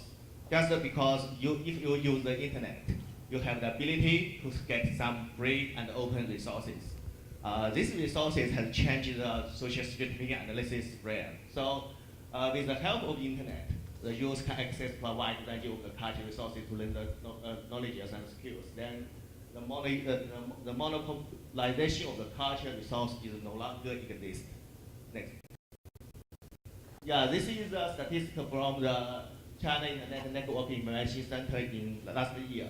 You can see that in the junior of the China, we have 93.7% who have access to the internet. But in the proportion of the internet users among the national population is only 57.7%. So the youth, how the genius have more opportunity to get the resources from the internet. Next. Yeah, the chance is what is the interesting grouping? The interesting group refers to youth who has young people who have aggregating on both line online based on the different interests. They're no longer based on their social classes or not on their social resources. This trend means from their families, but on the young peoples with own interests or hobbies. I have told some basic conditions for the interesting group: the material, technical, relative, the social culture, and the capital operation. Also, I think that in China, after the open and the reforming up, the youth get more better living conditions. So they do not have to feed back to their families. They have more money and the time and the vitality to perform their interests. And also, the China family, or most of family, maybe have the money to support their grow up children financially in their early of the adulthood to some interests. So the self satisfaction may be even more important than the formal generation. This is about the supporting of the technical condition. This is Xianyu. Xianyu is a second-hand website. You can see that in this Xianyu we have different pool. We call the Yutang. It's pool. This pool is based on the user's interests. If you have interest to such as you have some interest as football, you can enter the different pools, and you can get something much more cheaper. The football is not very typical, such as if you like to some very expensive interests, you can get the second-hand tours in this website. And this is about the social culture. This is, we call that the traditional China culture. We can see that it's, how to say, well, Hanfu is traditional China culture. And this is cosplay. The cosplay come from Japan. And it is the fitness. Fitness always in the European or the American. When I come to the São Paulo, I find there is also a fitness room in the São Paulo. This is we call Guofen. Guofen is the traditional music. You can see that this has extremely different. So the interest grouping based on the social culture, you can divide into different subgroups, sub-interest groups. So the traditional culture elements and the foreign culture elements, they are different. They distribute different the websites. The last one is the capital operation. This website we call it Bidan, Bilibili. This is very popular in the young people. And this site is only one thing. It's two machine. How to say? It's a two machine anime. But this website has public in the Nasdaq, and the value. I did not show the value. The value is 483 million. So it only has the users of the youth, about age from the 10 to 25. Yeah, I will talk about the interesting grouping, the influence on the internet ecology. I did not have so much time, so I very simple. Yeah. So we're talking about the users. This is about the Tencent, the QQ. The most of the young people in China will always use this app. So as you can see that if you are into the this is the interest travel. Each interest travel have millions of the users, and you can see from if you use in the smartphone, you can into different interest travel. And the second is 内涵段子 is a joke website, but has been forbidden by the China government just because it has shown something not so good. But they have a slogan. The slogan is that we have the family here all around the world. So you can see that they have the very solid relationship. The solid relationship is not only is online, but it's offline. The young people who have getting together in this app, they always have the lunch or dinner offline. The third is the consumption. This is the most popular game in the world, the battlegrounds. And if you like this game, you can pay it in the game. But you also can buy something in the Taobao. It's China e-buy. And you can see this is a helmet. This helmet has in the Taobao has been sold about 100,000 times. So you can see that the consumption is not only direct in the app, but also on the offline.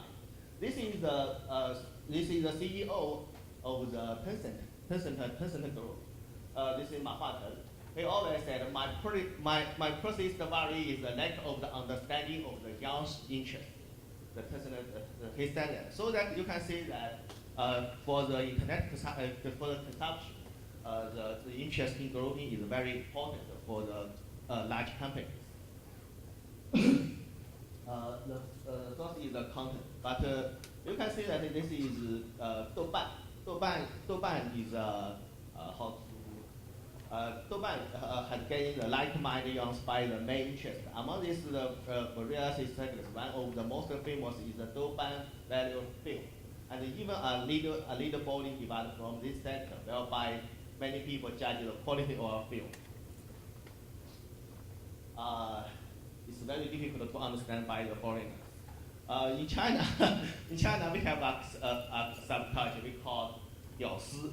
What does 屌丝mean? 屌丝is a plebs culture. But this plebs culture is that it's a self-identity.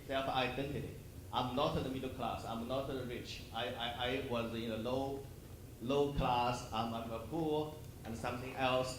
But the 屌丝 is not only to describe the person or the youth. The only development of 屌丝 culture. For example, if you playing the game, you have no money. You have no money, so you can play as a 屌丝 flow. 在中国 in Chinese 屌丝流. So and something else. For example, for another example, if a film is in the low cost or the low investment, so we call it the 屌丝 film, 屌丝电影. The last one is about emotion. I don't know in the Brazil these two have famous or not. This is come from the Japanese. Both of them have popular in China more than 15 years. Both of them have more than 900 episodes. So in China, many young people pass a lot of emotion into same groups. That may be said that I'm not saying that another man is bad, but I have put my young life in this one. It's the last annual discussion on China of the interest developing. Firstly, in the post-industrial society, the explanatory power of the social stratification analysis extended by the industrial society has reduced greatly. That does not mean that the stratum analysis, the social stratification analysis is obsolete completely. But obviously, the question how to divide the youth group remains under consideration in the new post-industrial era. The development of the interest has broken the pattern of the social resources distribution in the industrial era. So these contents will be acquired at high cost before and will be open and low and free online now, whereby the monopolization and separation of the interests, entertainment, and hobbies of their lifestyles by the privilege is broken accordingly. This is the evolution of the path of social stratification of the interest group are very different. The former is based on the distribution of resources. The latter is based on the similar interest. It's hard to say the interested grouping will develop completely independently now. Perhaps it's only one of the characteristics of the young trends. Thus, whether the trend is the ability to predict the behavior of the young people still depends. Thank you.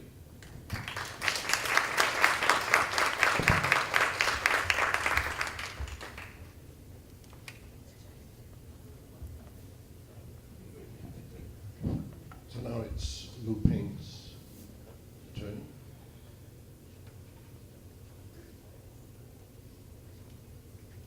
One of the things you've probably noticed of Brazilians here is that in China there's always a mixture between older and younger researchers, and they go together, so it's about intergenerational transmission of knowledge and lifestyles and things. In Brazil we don't do that very well, so I've been very impressed by how the South Africans in our BRICS initiatives have learned from the Chinese. And so now they put young and older together all the time. So I think we have to think about this. Thank you very much. I'm glad to be here. And my research interest is actually about Chinese entrepreneurship, especially how giant Chinese companies are contributing to social innovation, like how to be helpful in poverty reduction, those kind of things, especially by using artificial intelligence and the internet technologies. But for this lecture, I'm not going to talk about my research because I think this lecture is about a more general audience, and many of you might have never been to China, but thanks for their center we just established, you might have more and more chances to go to China and make probably to study or to make money. So you'll have your Chinese adventure or you'll have your tour. So actually, I would like to talk about tour in China, but from the perspective as a sociologist. Okay, this is actually a conclusive lecture of my course, which I taught in Singapore last year. I taught a whole course for 3 months, and this is the last one. It's a conclusion one. Okay. So for my students in France, actually, after teaching them for 3 months, I found that most of them actually got 2 puzzles when they think or to try to understand China. They are very much interested in 2 topics. One is how to explain China's rapid rising and its developmental path. That's about history. And second question is how to predict China's future, given its success and limitation. It's about future. So this is 2 basic questions we have to ask if we want to understand China. So how to answer these 2 questions? Good to you. Okay, so I'd like to provide you several lenses which I think very important to understand China. The first one, which I would call it yin-yang, it's like you have the symbol here. It's a traditional Chinese philosophy. That actually means you have to break the duality. Now, China is neither black nor white, neither win or lose, or all those things. China is a very paradoxical country. So in China, if you travel to China, you'll find, well, China is both developed yet country. We have very developed region, but it's also developing. We have very poor regions. We have paradoxical states, but we also have developmental state characteristics. Okay, we are authoritarianism country, but we also have very liberal ideas. We have socialist, but also capitalist characteristics. We have left intellectuals, also right intellectuals, right? We have win or lose. So do not see China as one united phenomena. You have to break the duality. This is first important lens. Okay, the second one, if you want to truly understand China, you have to think about it from its culture and history. That's very important. And I just list some very important features of China's culture. For example, many people think China as a Confucianist culture, or we have the Confucian Institute here. But we also have Buddhism. Okay, we have the local religion, the Taoism. We also have Islam. We have 30 million Muslims at the least in China, and in a very large region, right? We have the Maoism. Okay, we also have socialism, but in a very different degree. We also have egalitarianism culture. And third, if you go to China, you have to think about the fact that China has a very long history of anti-colonialism. Okay, we have their patriotism and the liberationism. So that's why somehow Chinese can feel their echoes with Africans and in Latin America, because we share these kind of emotions, right? And fourth, we have China is also very practical and somehow have their neoliberalism, you know that, and have very the spirit of capitalism. So some of them are actually very controversial and particular, but it exists here in China, right? And third lens, science. If you think about China, you have to think about science. That means China is an abnormal country compared to many other countries. It's a very large country, okay? So for example, if we look at the size of China, we can find that most of the Chinese cities actually are in the coastlines. The red dot means those Chinese cities have population more than 8 million. Okay, huge population. The the population in Beijing alone is 21 million. That's very much larger than the whole population of the 4 Scandinavian countries in only one Chinese city. But also we have very large regions, they have very little population. Okay, so what's the population bring about the result to China? Okay, it's 5 factors. For example, if we look at the population, we have the cons, very bad side, right? We have the disappearing demographic bonus and increasing labor costs. We have the aging society. Professor Li Peiling and Chen Guan have already talked about that, okay? But we also want to have the pros of the population. For example, technological innovation can be very much easily used in China, and it actually can be a huge market advantage. For example, for the sharing economy, why those internet companies can succeed in China very much quickly than a lot of American companies. For example, if you book the food online, it's very much easy to get the food very quickly in China. Why? Because we have very cheap labors. They can deliver your goods in like 24 hours, within 24 hours from a very long distance, coastline city to your hometown. And if you want to book something from Amazon in the United States, it might take you 1 week. Because we have the population. This is advantage, right? That's why many Chinese internet companies can grow very quickly and use the technology very much easily with very lower labor costs. Okay, we also have the territory. We from the continental to sea civilization. Different civilizations coexist here. And the infrastructure is very important for China. And we also have a lot of other diversities like ethnicities, religions, languages. I just don't have time to explore. So it also helps us to explain some very basic questions like, is China rich or poor? Okay? When many French students ask me whether Chinese is rich or poor, because if you look at, some people are saying Chinese is buying everything, but we also look at report that we have a huge population of poor people.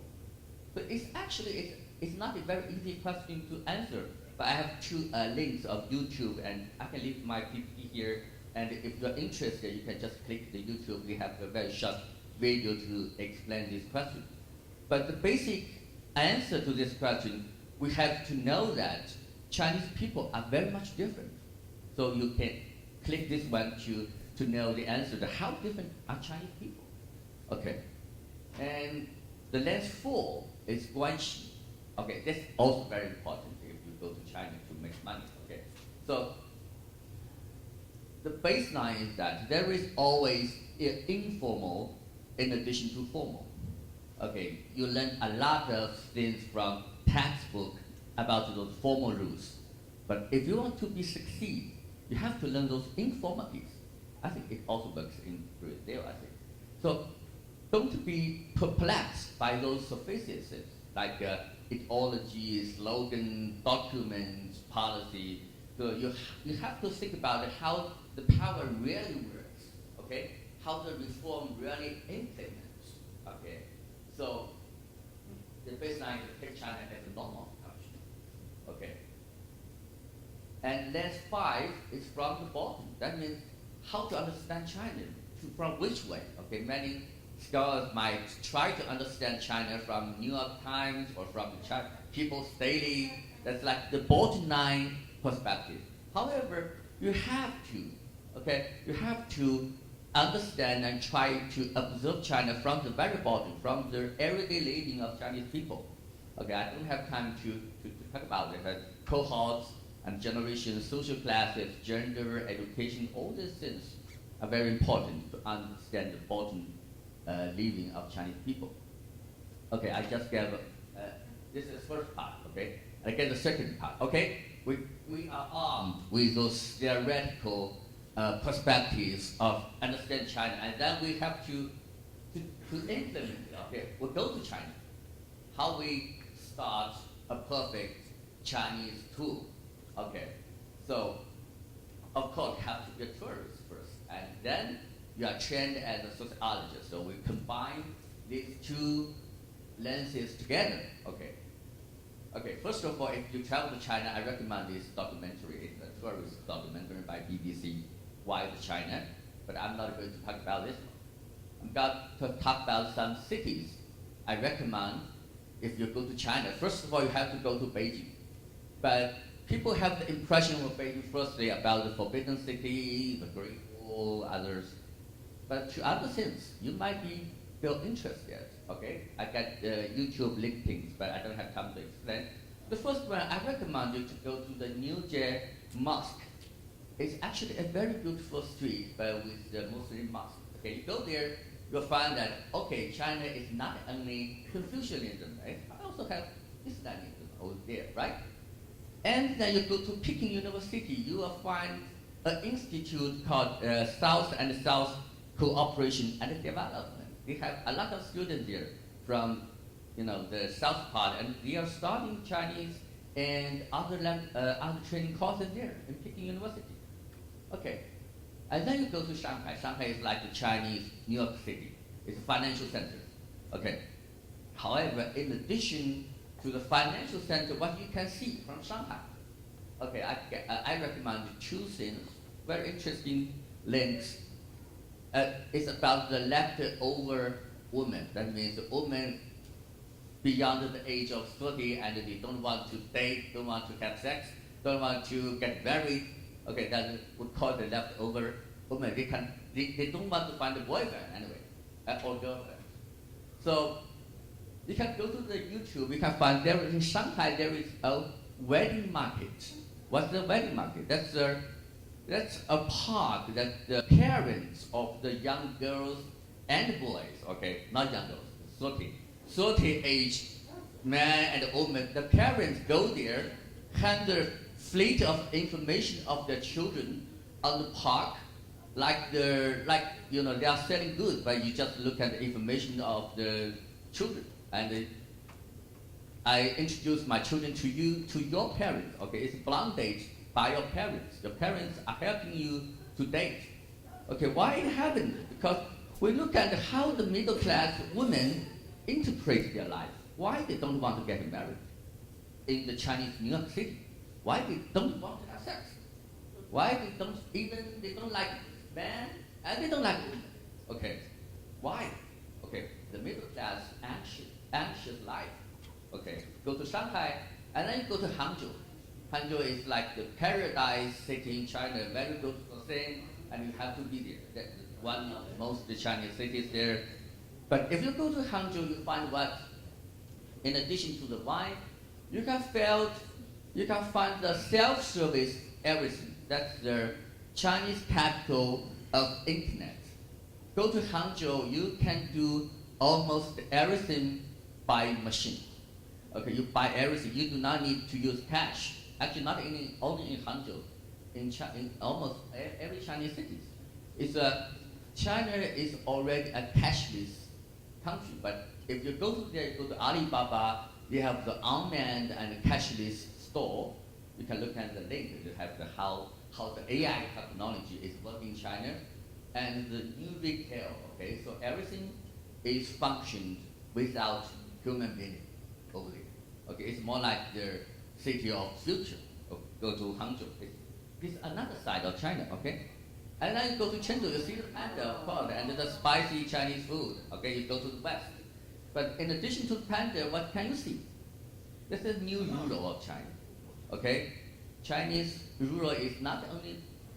In addition to poor regions, we also have some very emerging and developing and new rurals. Okay, we can see the result of the poverty reduction, and we can see this is the free lunch program. It's a charity program on the internet. They get money and we raise funds from Chinese middle class families and give free lunch to the poor kids in the rural areas.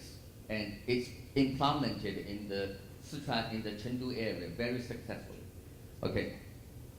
And the last one, you go to Shenzhen, and probably you can go to Hong Kong. Hong Kong is part of China, and then you go to Macau and flee back. to Brazil. That would be the perfect trip. But Shenzhen is also like Shenzhen is like the Chinese Hong Kong some way. But if you go to Shenzhen, what can you find? You can find their new neighbor and the new economy, because in the past we think about China as the world factory, right? But you might read the newspaper from New York Times or Washington Post that those like how Apple iPhone is made in Shenzhen by exploiting Chinese laborers. Okay, but that might be the history. Okay, if you go to Shenzhen now, you cannot find that. You find some very other interesting economy, like the China Wangao. I actually strongly recommend this video. What's China's Wangao? Okay, if you go to Paris or go to Armstrong, you buy a picture of Wangao on the street or from a souvenir store. It's painted by men, right? You buy it from Armstrong. And who painted this? Okay, they are almostly imported by a very small village in Shenzhen. Those migrant artists who have never been to Paris, and Armstrong painted these pictures of Wangao and exported these pictures to Paris and Holland, and you buy them home. Okay, so that's a very interesting economy. And you also can find the Africans in Guangzhou. Okay, we have more and more migrations in the Chinese cities, and we have the very large African community in Guangzhou. We actually call it the chocolate city in Guangzhou. And you can find, how Chinese economy is more and more interrogated with the global economy. Okay, and no, that's I got this. Okay, that's all. Okay, so that's my planned trip for you to go to China with my personal suggestion, and I hope it will be helpful. Thank you very much.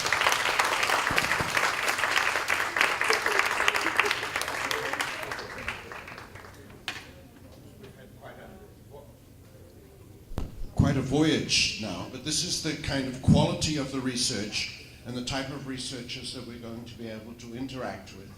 And as you can see, for those of you who don't know China much, it's very interesting, and it's fascinating, and there are things, social phenomena we've never seen before.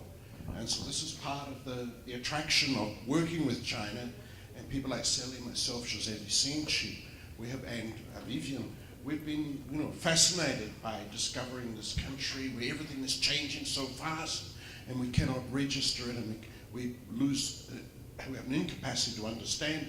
And we talk to people like Lu Peng, and we know that he has all these problems too. So we gave this wonderful trip in the country. So now I'll ask our Brazilian colleagues to do a similar. We'll start with Célio Hiratuca, who's a member of our group, an economist, and then Sally Scalon. Do you have PowerPoints, or do you just want to talk? You have, okay. Sally, and then Javier. Sally's from Federal University of Rio. But if he's going to give a PowerPoint, so you might as well sit here. And then Javier Vadel from the PUC Minas, yeah? So Sally was the current president of the network of China researchers in Brazil, but it's going to be Javier who's going to talk a bit about that network, because he was the founding professor in that network.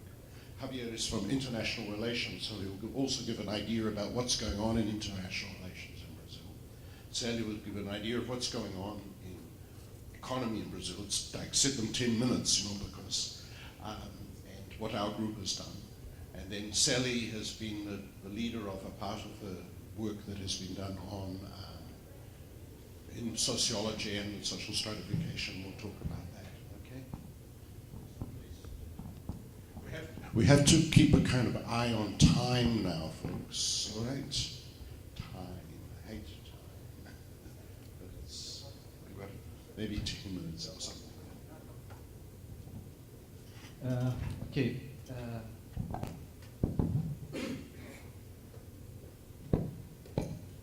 Don't ask me to talk about what is going on in Brazil about China, but it's almost an impossible mission, especially in 5 or 10 minutes. But I tried to organize my presentation, just talk a little bit about the main questions about the economic impact of China in Brazil, first of all.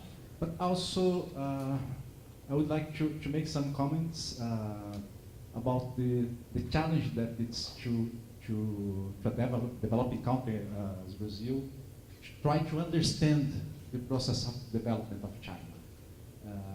And as we see in the last presentation, it's a very complex, a lot of transformation that is going on very fast. And then I think the main idea here is also to present some the way that we in our research groups we are trying to assess and to get into these problems and research topics, exploring this kind of multidisciplinary approach.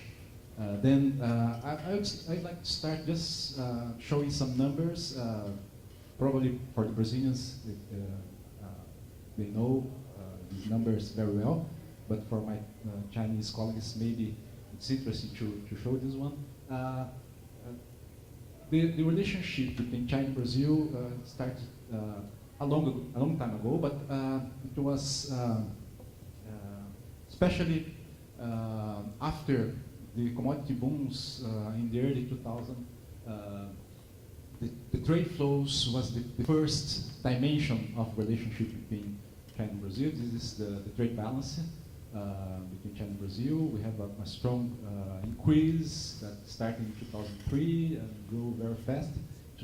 2009, China became the first partner of Brazil in terms of trade flow, surpassing the United States, and still is the main, nowadays, China is the main partner in terms of trade with Brazil. In 2018, the trade flows between Brazil and China reached almost $8 billion. Just to have some comparison, the trade relation with Brazil and the United States is about $35 billion. Then the relationship with China is the most important, one of the most important topics that Brazilian economists is studying. Not only about the trade flows, but also the quality of trade flows, because we know that there's a strong asymmetry between what we export to China and what we import from China. We export a lot of commodities, but at the same time we import a lot of manufacturing products, high technology products, and so on. And also, there is some scholars that are very worried about the impact of China in the regional markets. In the Mercosur, for example, because a part of the exports of Brazil to Argentina, for example, is being displaced by the exports from China to Argentina. This is another topic of discussion. But since 2010, another dimension of the relationship between Brazil and China is related with foreign direct investment. This is some numbers from the FDI monitor of China in Latin America that is produced by the Latin America China network from UNAM. And we can see here that there is a jump from 2010 that there's a decrease into 2014, but after the investment of Chinese companies in Brazil start to rise again. And one of the main features or characteristics of these flows is that, especially after the launch of Belt and Road Initiative, a part of the investments start to be focused on the infrastructure sector. This is just to see how Brazil is during all the 90s and all the first decade of 2000, the level of investment in infrastructure in Brazil is very low, very, very low, even lower than the average level of Latin American countries. 2.2% as a percentage of GDP is very low, especially in Brazil, where the necessity to renew the infrastructure is so strong. And then what we can see, especially from 2014 until 2017, is that we start to see some diversification of investment of Chinese companies in Brazil that was in the first part of the decade was very concentrated in natural resources, mining, but after start to go to infrastructure, mainly to electricity sector, state grid, for example, that there's a lot of investment in Brazil, but also some investment in transport, financial service, and even in manufacturing. In terms of number of projects, we have seen in the recent times some kind of diversification. And finally, the third dimension is finance.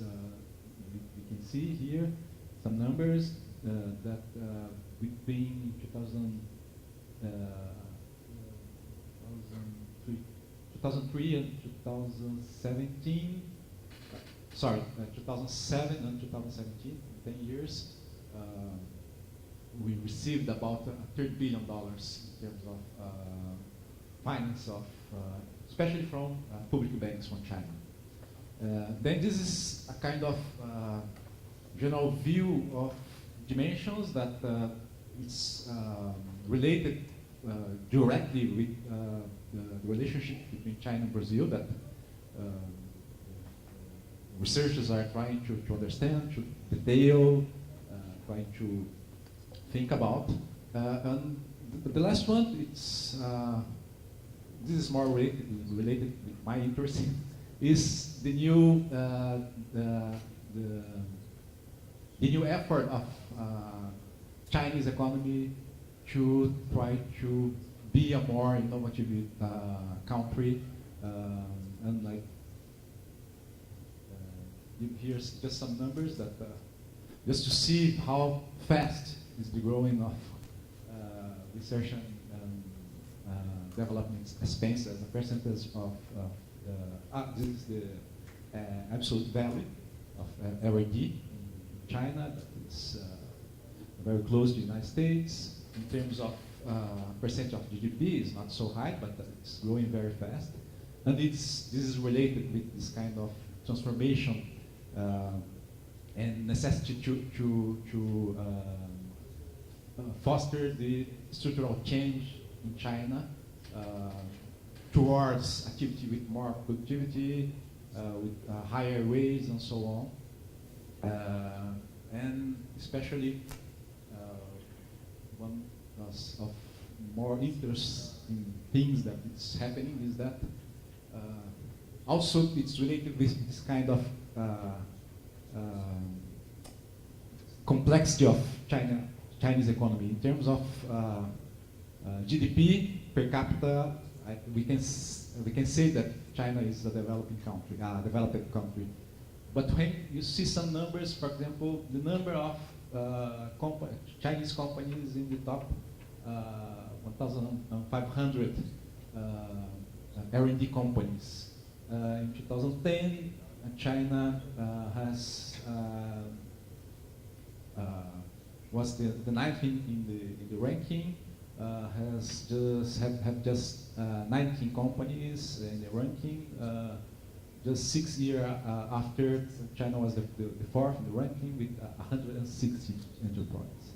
And also, next one, this what some researchers call the artificial intelligence battle between the champions in not only artificial intelligence but also in information and communication in the United States. For example, the Alphabet Group, that is Google, Microsoft, Intel, Apple, but also with companies in China that not only are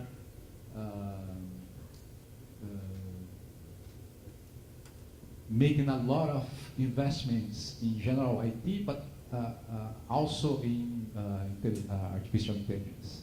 And this is a kind of very interesting topic that this is my interest, my all interest now.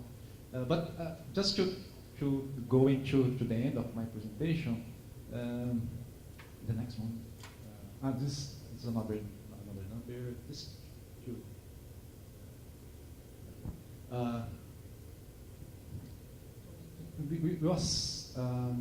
When you think about not only about this kind of impact of China development, looking for from the Brazilian perspective, just because we have a more trade with China or just because we are receiving a lot of investment from China, but looking in terms of thinking about in terms of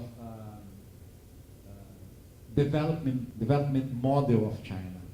This graph is very interesting because it shows very clear that how unique is the development experience of China. This is just we have here based on the data from Angus Madison, the number of years that each country in this graph take to double the GDP per capita from $1,300 per capita to $2,600. And in the right, your right, is the population at the start of the process, when the development process starts.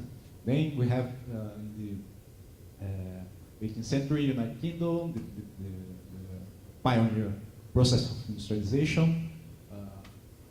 They took 154 years to double the per capita, and the population at the start of the process was just 9 million people. And then United States, 53 years, 10 million in the starting of the process. Germany, Japan, South Korea, Japan, South Korea in the 20th century, and finally China. What call attention, what's possible to highlight here is that China took just 12 years, but the level of population at the start of the process, there is no comparison with another kind of experience. This is relation with the scale that my colleague talked about just those moments here. And then just to finish, just to show how complex, how difficult it is to understand this process, because they have a lot of the way that we think about the process of development of the Occidental path of development is very different from what's happening in China. And this complexity calls to the final message that I have here, that this was what we are trying to do in our research group, that it's impossible to one person alone to understand this kind of complexity. And even for one field, strict field of knowledge. And then what we are trying to do is just to combine this kind of knowledge from different peoples, from different backgrounds, from sociology, political science, sociology, Tom Dwyer here, political science, Professor Valeriano, economy, me, Bruno, Simone, climate change, food security, I don't know if Professor Bellick is here, philosophy.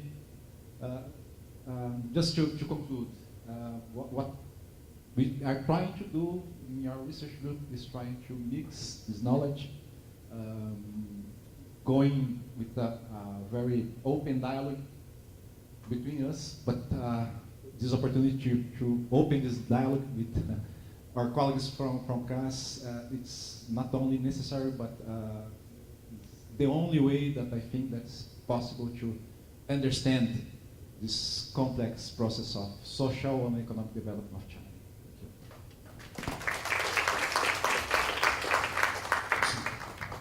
I have not been an efficient chairperson because we have to get out of this room at 6 o'clock. So yeah, we have to talk fast, or I have to be very severe now with the last two. I should have been more severe earlier on. I'm so sorry for the last two speakers. So Sally is next. 5 minutes, okay. All right. And please, just at the I just okay. So, and just at the end, our friends from China have brought a little present for everyone who was, we think it was enough, for everyone who was in the room. It was a measure of thanks. Okay, so don't run away. We probably distribute outside. Tom, you are stealing my time, sorry. Actually, I don't know if you understood my task here today, because I'm seeing everybody presenting results of work and this and that. But Tom told me, I'll have to talk about Brazilian sociology and its relation to Chinese sociology. And I could spend the whole day talking about that. So I'll try to be very brief. Trying to say what we had learned from these past 10 years together, and sharing common interests about how we can understand better our societies and we can move forward and doing what sociologists do best, that's analyzing our data and trying to see how we can ensure a better life for people, and how we can also secure a more equal distribution of wealth and power. So I would like to stress that for the first time in my life, I engaged with the Chinese sociology in a symmetrical relation. I've been to UK, I've been to US, and it's always a very asymmetrical relationship, cooperation, when you work with central countries and you are in the periphery of production, of knowledge production. So when you start working in these South-South relations, we really feel that you are engaging in a debate among equals. So that's what I would like to stress from how was so important for Brazilian sociology to cooperate with the Chinese sociology, or Cass, which was our first partner. Brazil has, I don't want to be unfair, I think Brazil has a very successful experience in cooperating with Latin American countries. And one proof of it is the theory of dependence from Cardoso and Faleto. So I think we had historical cooperation that with other countries from the so-called global south. I don't like too much this concept, but I think it works in this sense. But 10 years ago, we started working with the Chinese colleagues. The Brazilian Zoological Society engaged in this very active relation with China, India, Russia, and South Africa, the BRICS countries.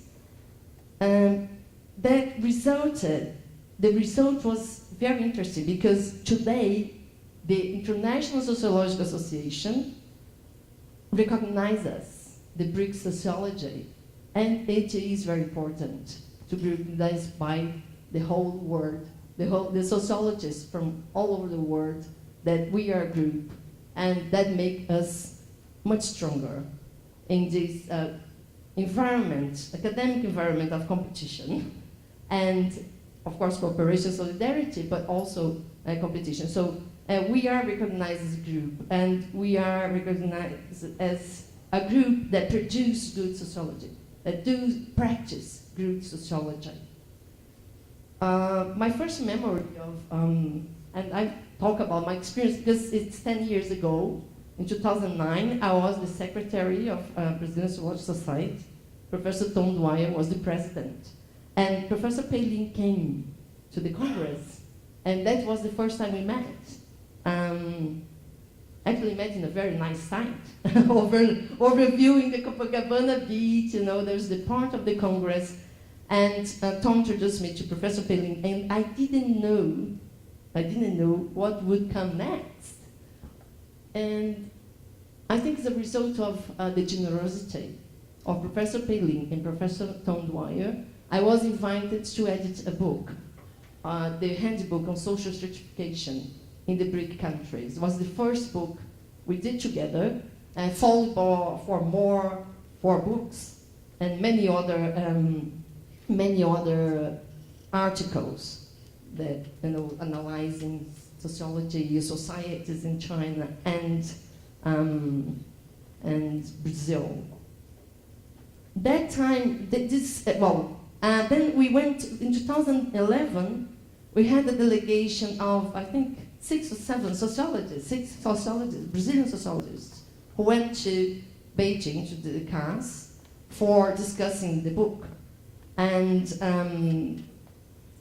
it was very rich, and it was a very rich encounter. Sonia is here, Ligia, and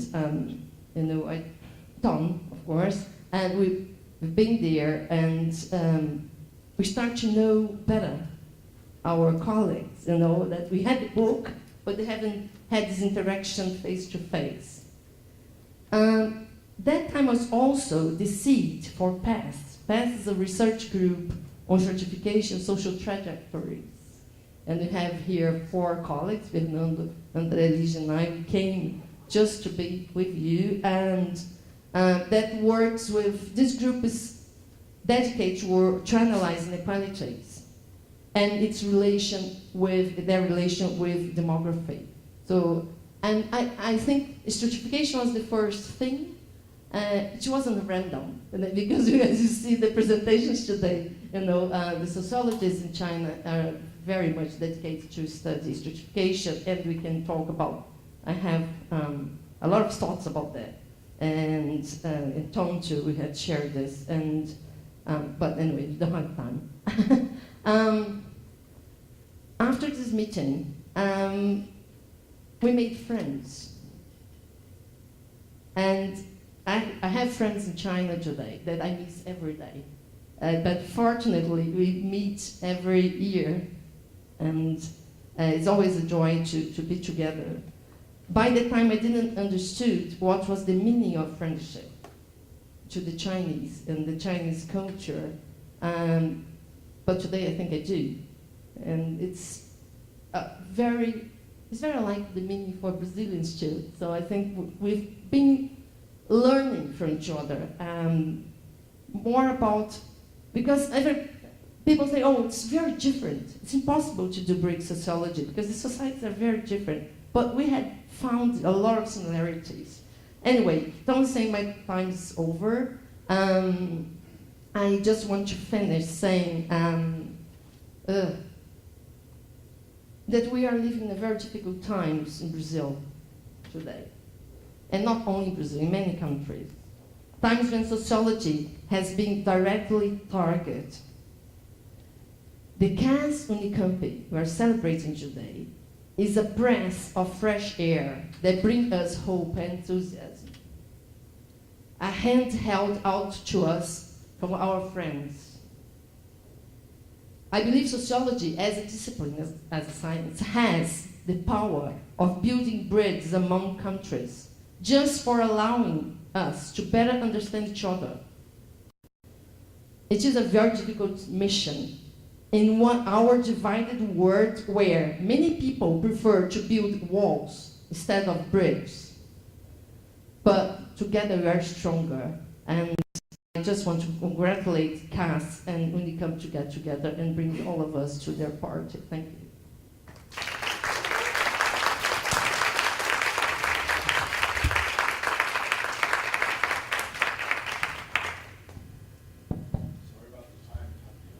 No problem. Thank you so much. Thank you so much, Tom Celio, for the invitation, and congratulations for this event, this partnership with CAS. I'm from the International Relations. Now I'm a professor in PUC Minas, Pontifical Catholic University of Minas Gerais. Now I'm head of the graduate studies, international relations, like my colleague Andre from social science.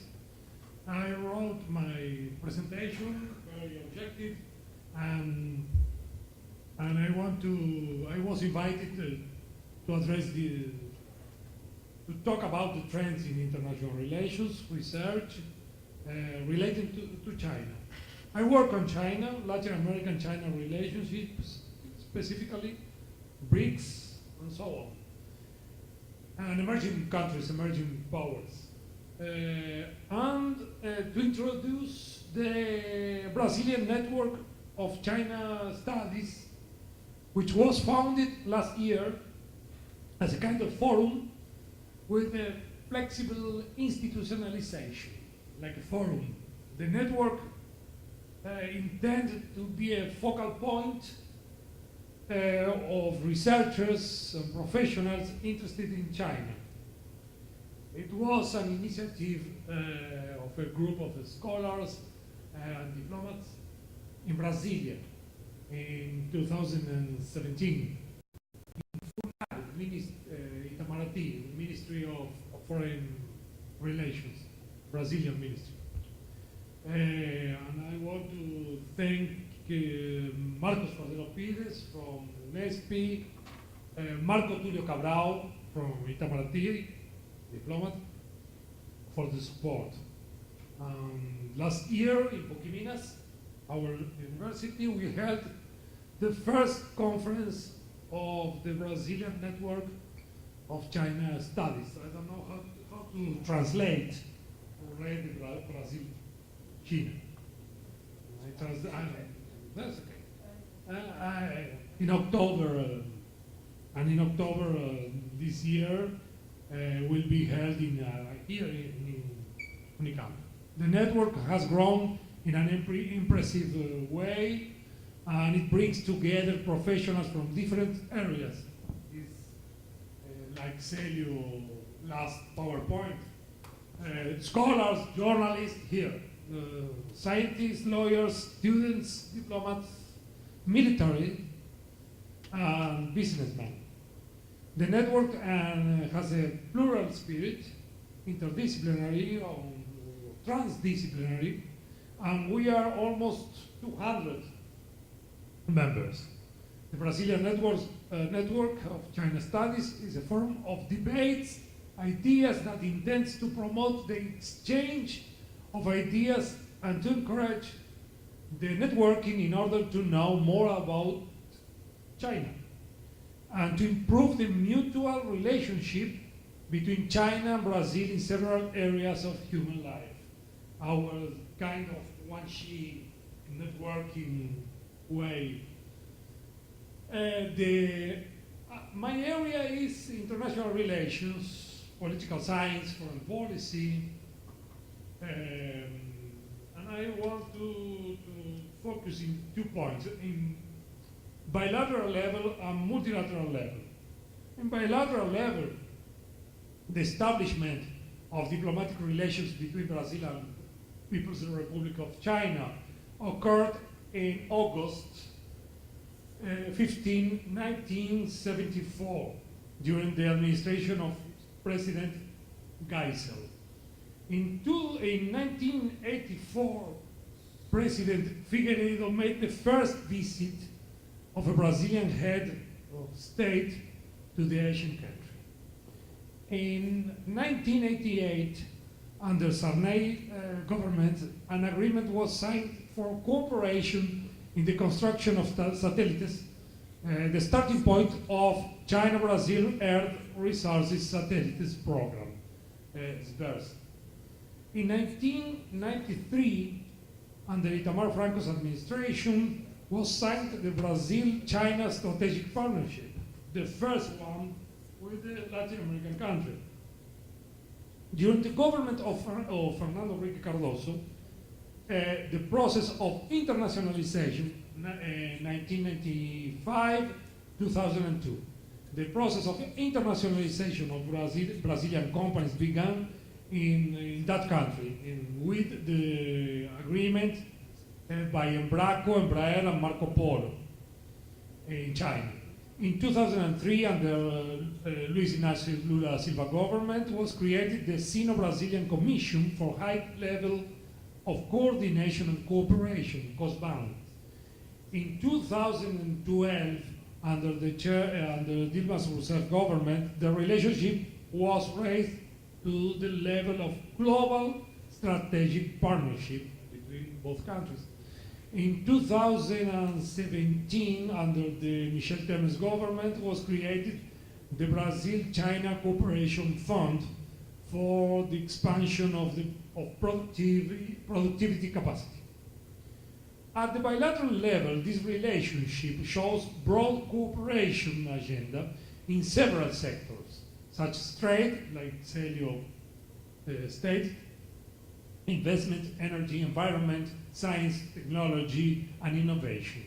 In this last area, besides the SBERS, Satellites Program, partnerships, there are some partnerships in areas of nanotechnology, new energies, geoeconomic research, agriculture technology, and other areas. At the multilateral level, the coordinated action of two countries in forums such as BRICS, G20 trade into WTO, basic group in the negotiations of climate change deserves special mentions. The concerted actions between both countries in these institutions contribute to build consensus and increase the influence of the two countries in the international realm. Since 2009, China becomes Brazil's largest trading partner. In 2017, the Brazilian trade surplus with the Asian country reached $22 billion.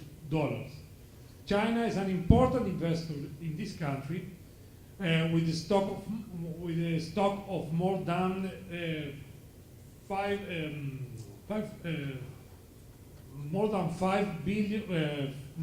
54 billion in several sectors, especially infrastructure, energy, information technology, and automobilistic industry.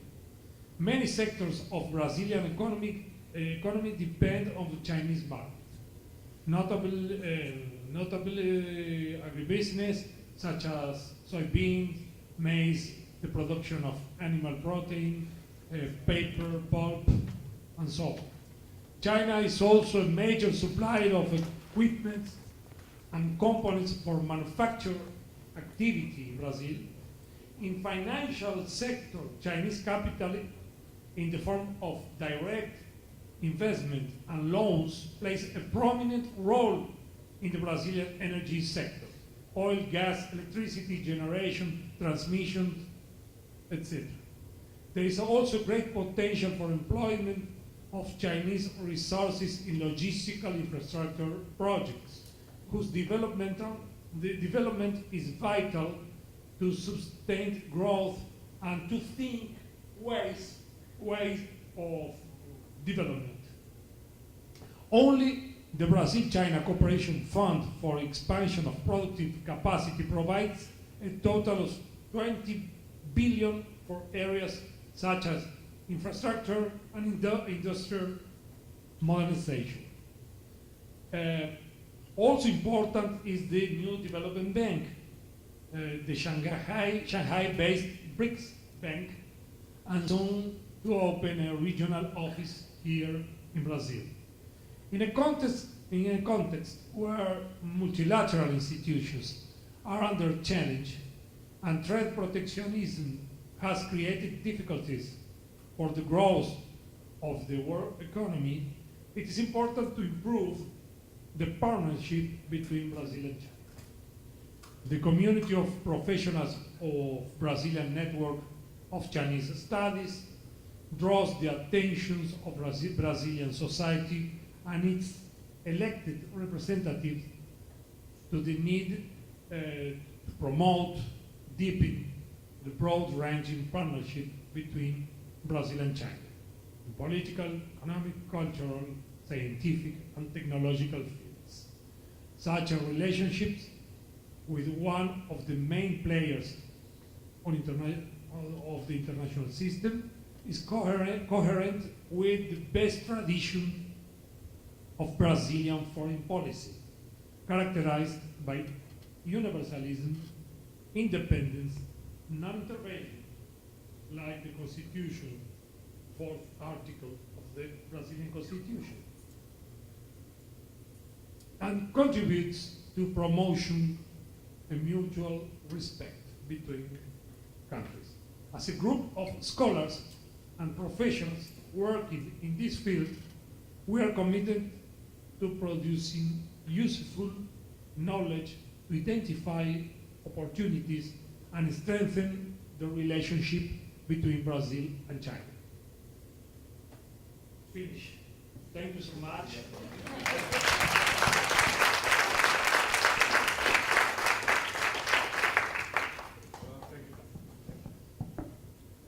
What a day. Okay, it's finished. We just move out of the room. We just move out of the room. We're having a, we move out of the room and then you can give the gifts to everyone who's here. Okay, so we just have to move out rather quickly because otherwise we'll get a fine.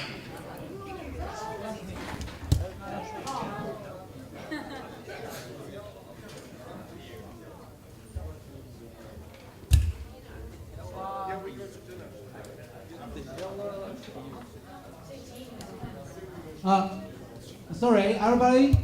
Wait for a while.